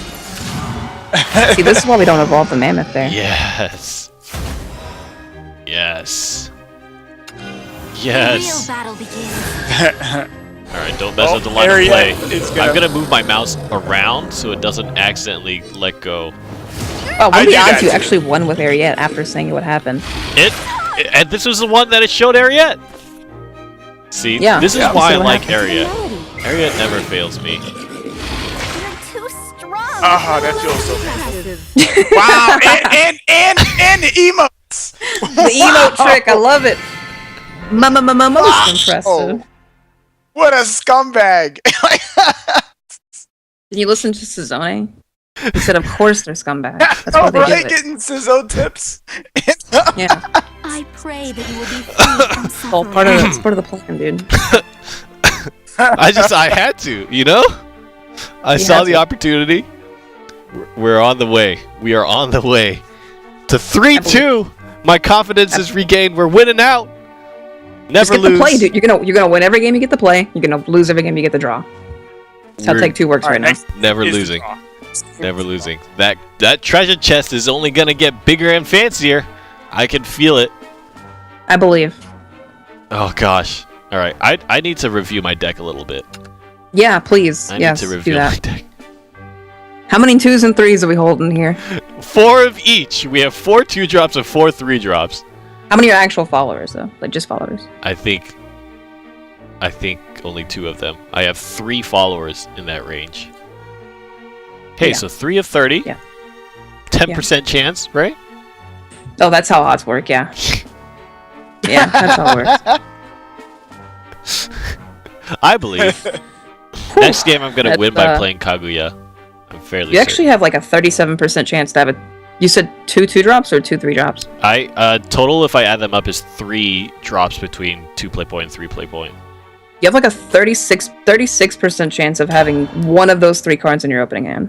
Cool. And that's including triple mulligan? No, that's not including triple mulligan. Okay. That's what we're gonna So, you're just getting horribly unlucky, actually. You saw Tigers a lot in the first game, in the second game. I like booping her on the nose. She's really happy about it. Yeah, we can tell. I bet she is. Yeah. You're gonna win with Golem Assault this turn. That means we're gonna lose. If this is a Rune player, I am going to be so... Okay. No one's playing Rune. It's voodoo. Man, these guys' ranks are so high. 1 second. It feels like everybody's just playing this game. Come on. GG, we're going second. No, I will keep it. I'm keeping it. You have to keep one. Well, nice. You only have a 30% chance. Like this is average. That's what you did to yourself. Well, Twitch chat did this to you. All right, we're curving. We're curving We'll get 4, there, 5, man. and It'll 6. happen. We get to Okay. evolve first. Just hope they don't have a play up until turn 4. You're good. Guys, remember that the Ultimate Carrot AMA Facebook at Shadowverse Game is the channel to go to for that. Also, we are going to be revealing one more card from the Starforged Legends. You're vialing? What are you vialing? They can't see that. Starforged Legends. They can't see that. We're going to reveal a gold card at the end of the day today after this run, where we're going to go 3-2. Then tomorrow, we're going to reveal a legendary, and it's going to be the title card of the expansion. So, really excited for that. Really looking forward to it. And we will be drawing a 2-drop on this next turn. I can feel it. Wow. Oh, Demonic Simulacrum. Okay. Yep. Yeah, nice 2-drop. You know, actually, Demonic Simulacrum is low-key not bad whatsoever in Take Two. Really? Yep, especially on the play. He's much better on the play than he is on the draw. You could bot me for 0 right now. It's mostly his man, you defense gotta do and that having ward. Ooh, bone. He didn't hit you for 0. Oh, thank God. He didn't establish dominance, yeah. That was weird. Yes, I feel like I'm playing the game now. I'm so upset. How do you draw Temple every time but never Elta? I don't get it. I think my drops are only Frog Cleric and White Tiger. Oh, Frog Cleric. Right. Okay. Oh, you don't have an Elta. I guess I saw one and assumed you took it. Yeah, it came up on the screen when they were looking at the card. Stop! Alright. Do we care about evoing over to the ward? Yeah, we have to. Yeah, you definitely have to. Okay. We have to create a threat that he needs to evo or use a spell on. Okay. Okay, well, that's what's about to happen. Let's mess with some stuff. He's deciding his 4-drop.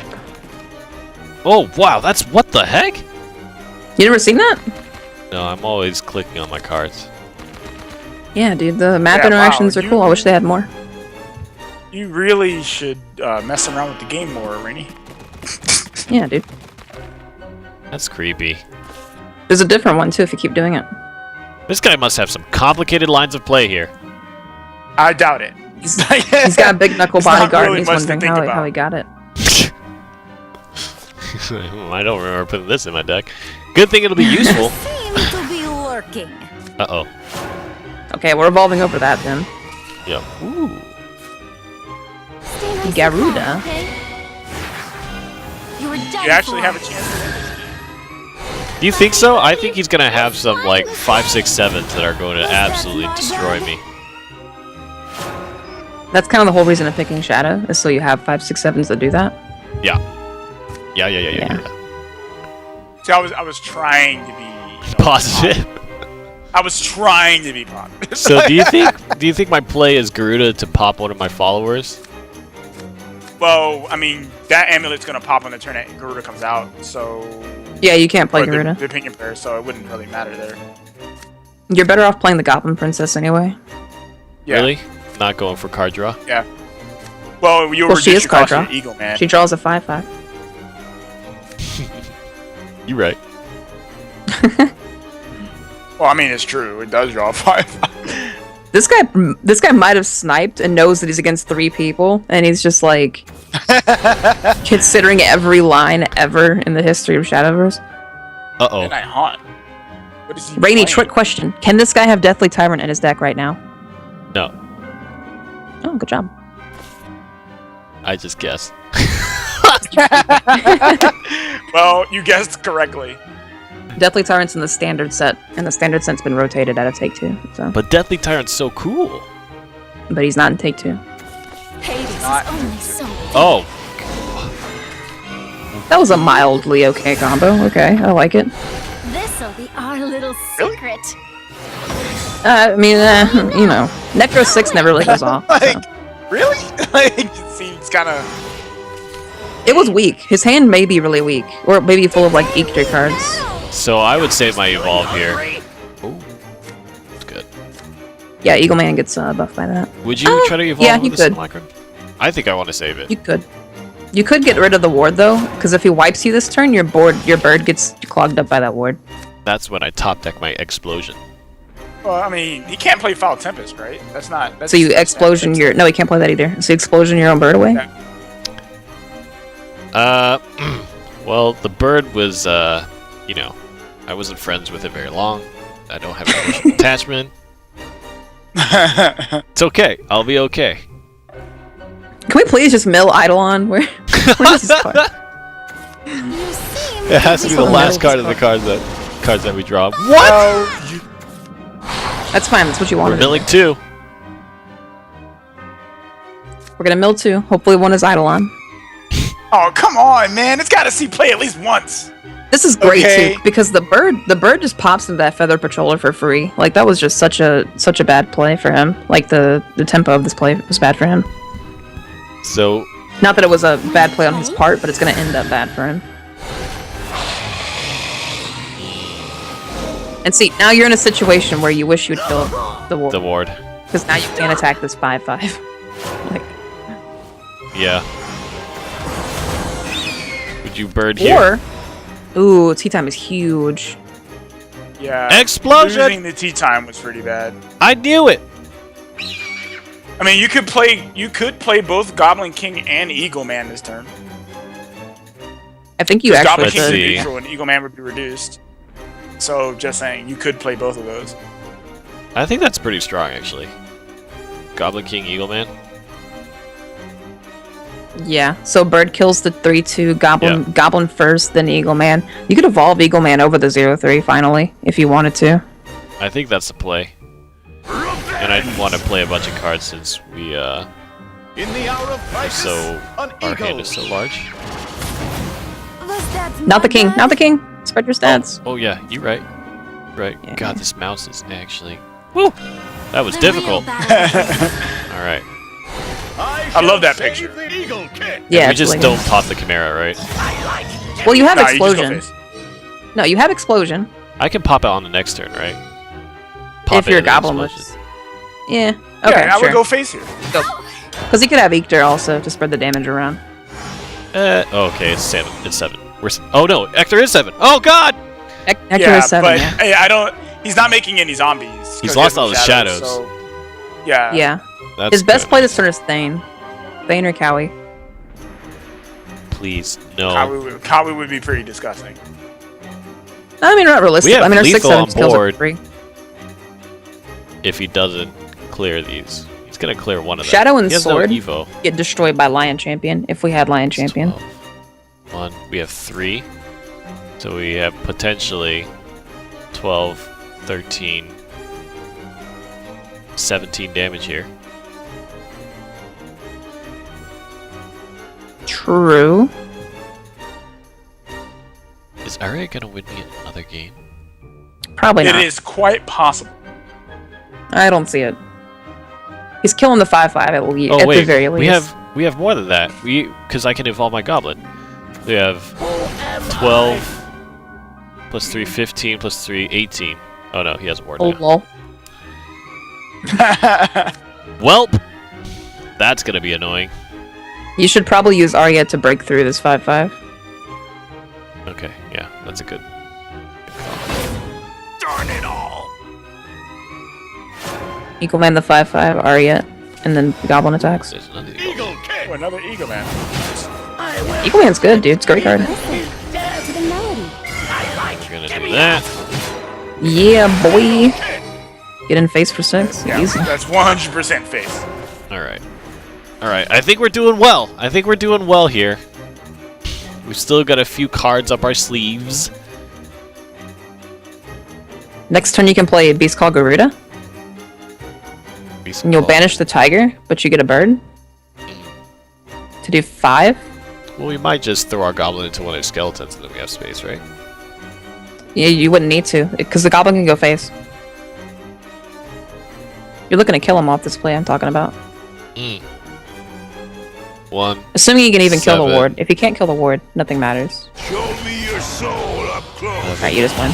13. Yeah, I think he's dead now. Yeah, you just win. He's You win on board. definitely dead. Okay. Alright, so we all face. Definitely dead. Oh, I want to evolve Ariat. You just say, yeah, lethal with evolving area. Yeah. Hey. Tackle Goblin first! Goblin first! Oh no! Come on!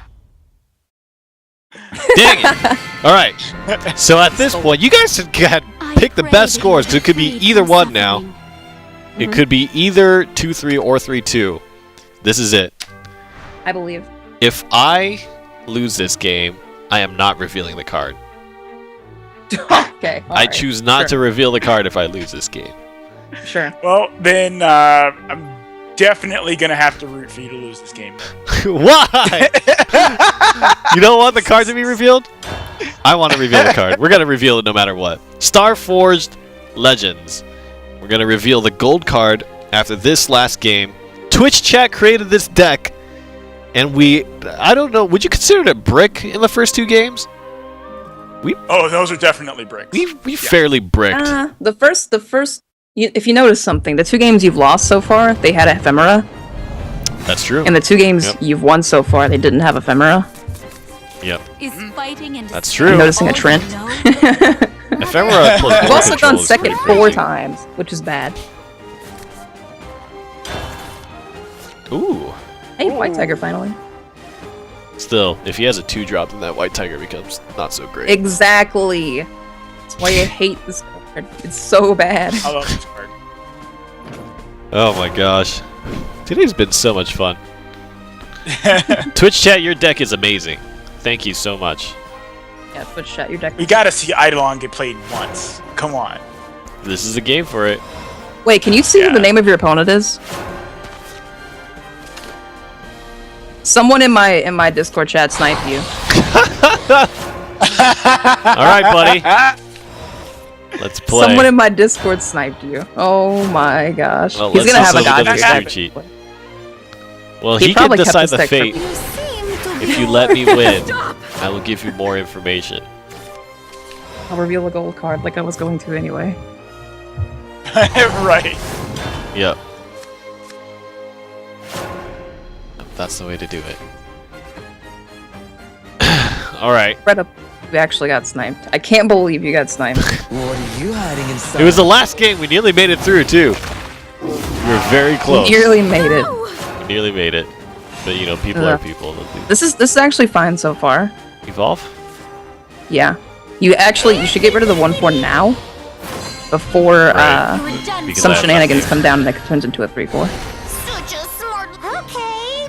I think we're doing okay so far. I'm doing fine. We're doing fine.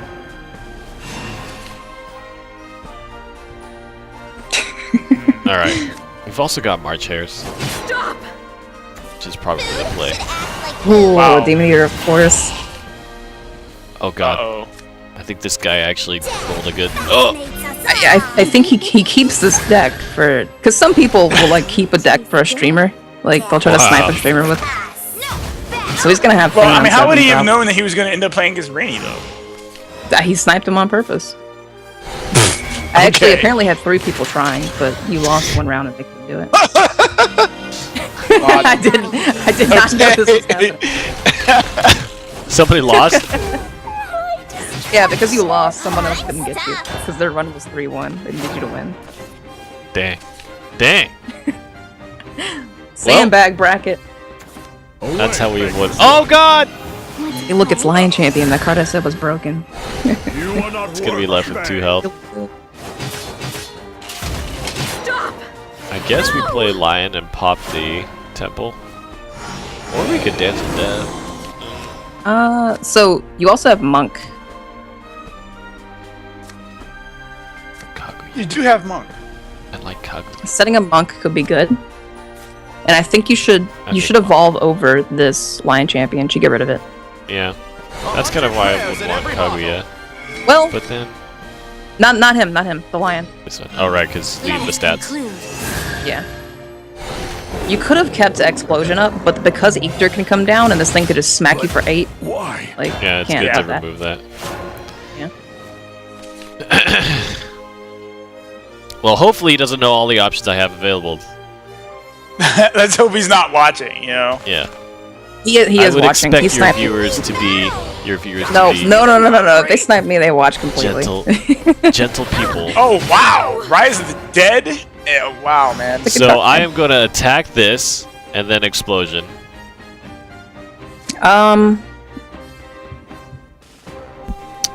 You could.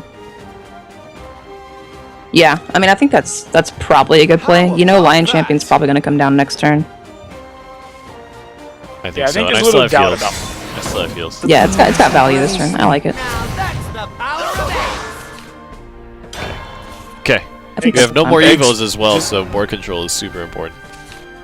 I love that Explosion has a voice line. Yeah. Yeah, dude. It's like a dimension ship. Oh no! He probably has like 6 neutrals. Oh god. Look That how also buffs beefy Lion that Champion. thing is. Ooh. That's a Lion Champion. Yo, Gruff, you have to answer it. Gruff. I can dance to death. Yeah. You No, have you need to have save most Dance of to your Death for the Lion Champion he put back in his hand. Oh yeah. No guts. That just got buffed by that. So we're gruffing, but it won't kill it. We're gonna gruff in this. You have to throw both. You have to throw both in. No fear. Yeah, but at least the Gruff stays alive.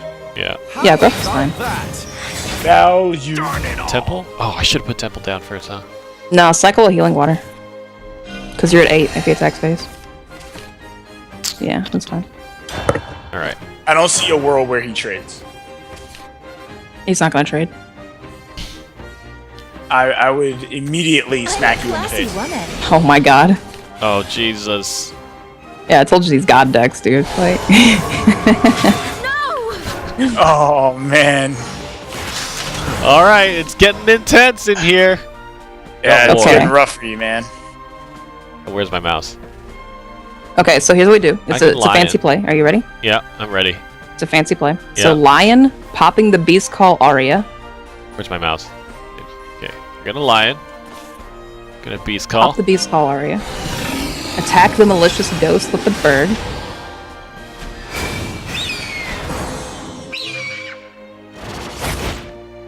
About 5 for dance. Now we Death. Dance of Death, that's 6-5. I think we have to.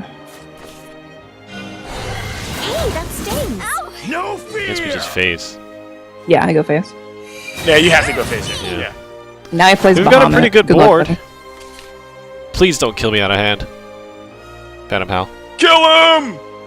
Well, Phantom Hal. He might have Bahamut. Oh god. Oh, that's still in take 2. That's right. Yeah, that's exactly right. Yeah, exactly. That's This the is the proper- difference between Envy winning the bet. Think about that. He has Bane and Storm. Ha! Woo! This is not. He got sniped. Look, somebody from my All Discord. the excuses in the world. Somebody Okay, from my Discord. all of them. Came into this. All Made of the me wrong. excuses Okay. in the world. All I'll of them. have you know, his name is Easy, and I'm banning him from Discord. Oh my god. All of them.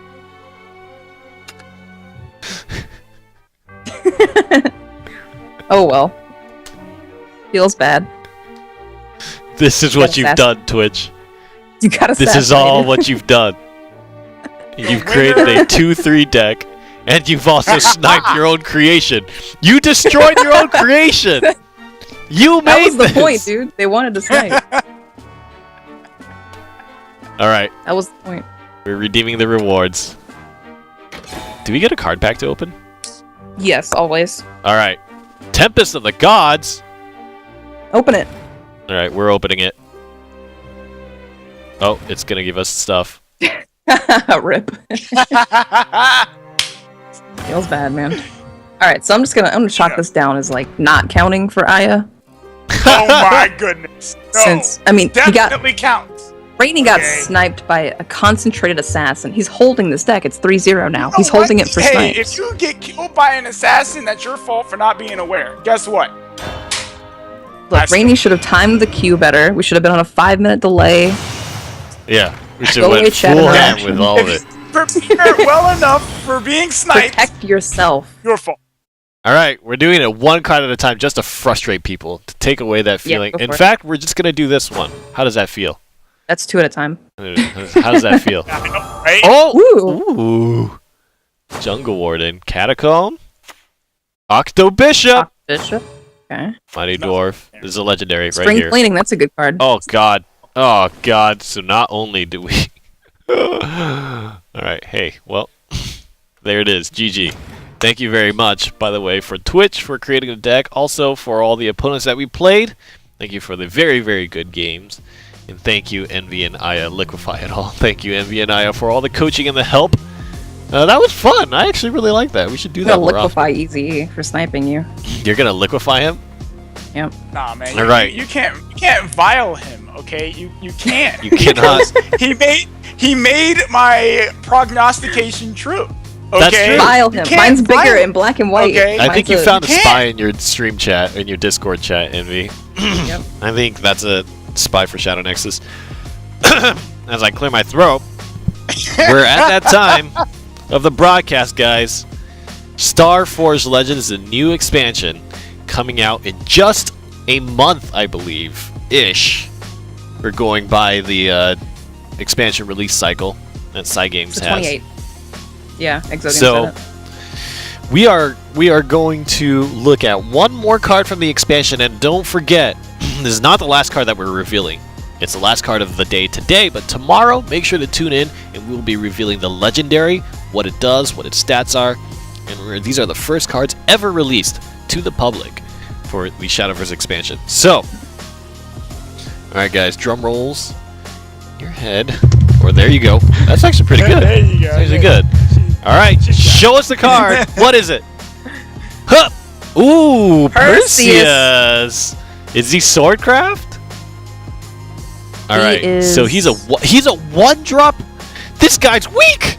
He's just a one drop! Okay. All So wait. He's a 1-drop. No, he's Swordcraft. He's obviously. Swordcraft, yeah. He's a 1-drop that evolves, gains +1/+0 and ward if there are at least 4 allied Swordcraft followers in play. So if you feel The bored... important question here, I think he's just an officer, but is this guy a commander or an officer? Do we know that if he's a commander or an officer? He's an officer. He's an officer. Yeah. So he works with Palace. He works with the stuff that he's a Vanguard replacement. He's just strictly better Vanguard. because he has a better evolve effect. Yeah. So plus he has cooler art. I mean, this could. He does have cool art. So the big thing is it does seem a little bit. So he can't get the free evolve from something like Luminous. Right? There are a few ways to fill board on Sword. Luminous being semi one of them, and the Floral Fencer.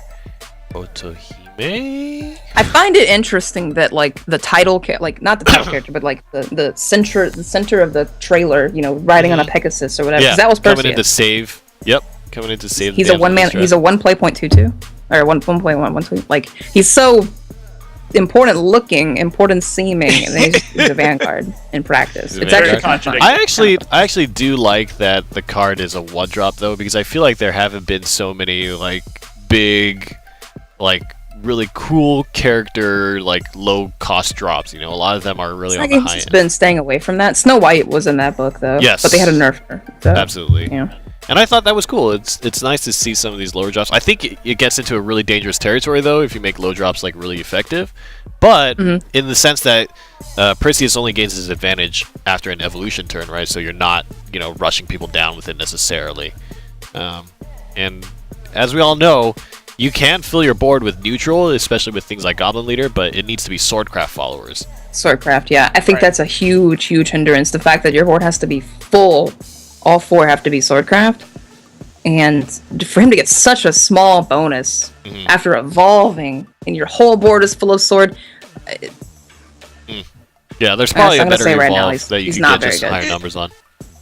It does, however, emphasize pure, like just playing the class, which is exactly what I was hoping the set would do. So it does emphasize just playing Sword. If you wanted to play this card, because if you wanted to get any value or any, you know, anything good out of this card, you have to just play Sword. So I really like that this is kind of like, to me, them saying we're actually focusing on classes. You know, this set, and so I think that actually tells us a lot. Even if I think the card does, we don't know about the card really, but I mean, I think so far it's pretty cool, right? We haven't really seen a Swordcraft follower that relies on. I mean, aside, I guess, from Cyclone Blade in a small way, but relies on the board control that you do have. And also, there's a correction. Not an officer is a commander. So things like Luminous Mage will actually help it. Wow!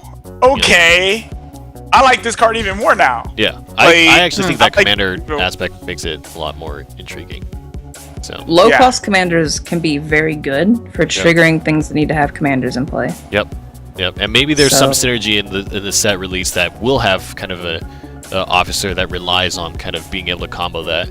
So we'll see. Maybe. Maybe. I don't know. I'm gonna flip this one. All right. I'm gonna say Nova, but let's take one more look at the card because his art is sick. If anything, look at him. Oh my God. I'd marry him. I'd do it. We know you would. Yep. You'd marry him. I don't know. He's you know. He flies Pegasuses. I don't know if I can keep up with somebody like that. Yeah. Yep. Hey, the key art legendary for Starforged Legends is coming tomorrow, so we are going to reveal that on stream at that time. Also, make sure to stay tuned on the next day, the same show, for interviews from Exodium at PAX with a bunch of people there. And I think maybe the cosplayer and community manager and a lot of fun stuff there. Also, at the end of the day tomorrow, the EU versus NA show match. 3 of the top players from EU versus 3 of the top players from North America playing in a team format. So it's going to be 3 versus 3. And I think the format is going to be really fun. We're going to have a lot of fun watching that. Also, for all you competitive players out there, the Shadowverse Open is definitely a thing, and competition is ramping up in Shadowverse. Very popular in Japan. And that's coming to the West in some way here. At the end of the year, as Exodium mentioned on stage, there's going to be the World Grand Prix. A little information has been released about that, but tomorrow we're going to announce how that's going to work with North America and Europe, and how we're going to integrate into that World Grand Prix. Also, make sure you guys stay tuned for news about community tournaments. There's going to be more kind of information about community tournaments and their growth and kind of how they fit into the Shadowverse competitive scene. Lots of things are happening.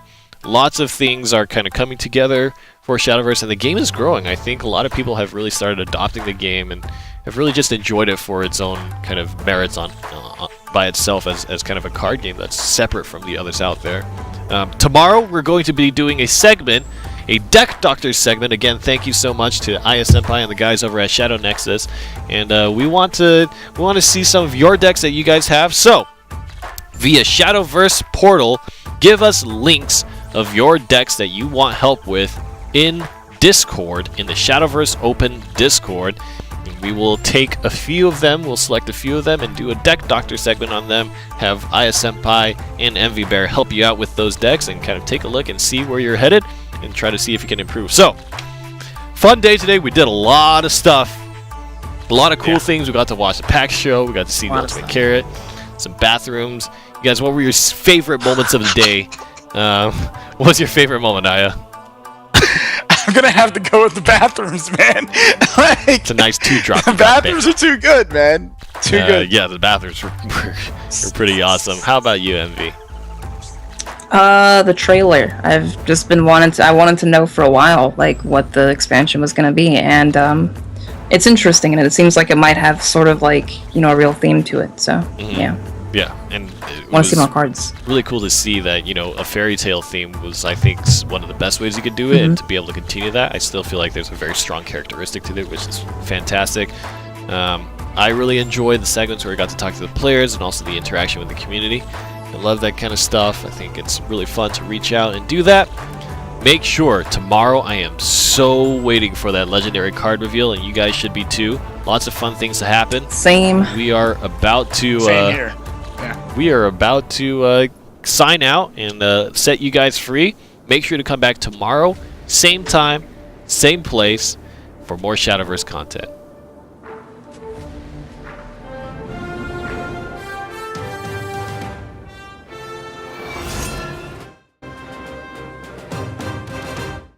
Boundless are the heavens, reaching beyond our skies. Rays of light, gleaming trails, and tales of luster. To reach the arena, where the humble are forged into heroes. You must brave perils, both as volatile and infinite as the very stars themselves. In one moment, a promise of miracles, but in the next, calamity. Never lose hope, for at the journey's end, she awaits. So take up arms against the cosmic horrors. Hold back the fearsome night sky, and claim victory from the darkness. Grasp the light of the heavens, forge your myth among the stars, and enter the fabric of legend.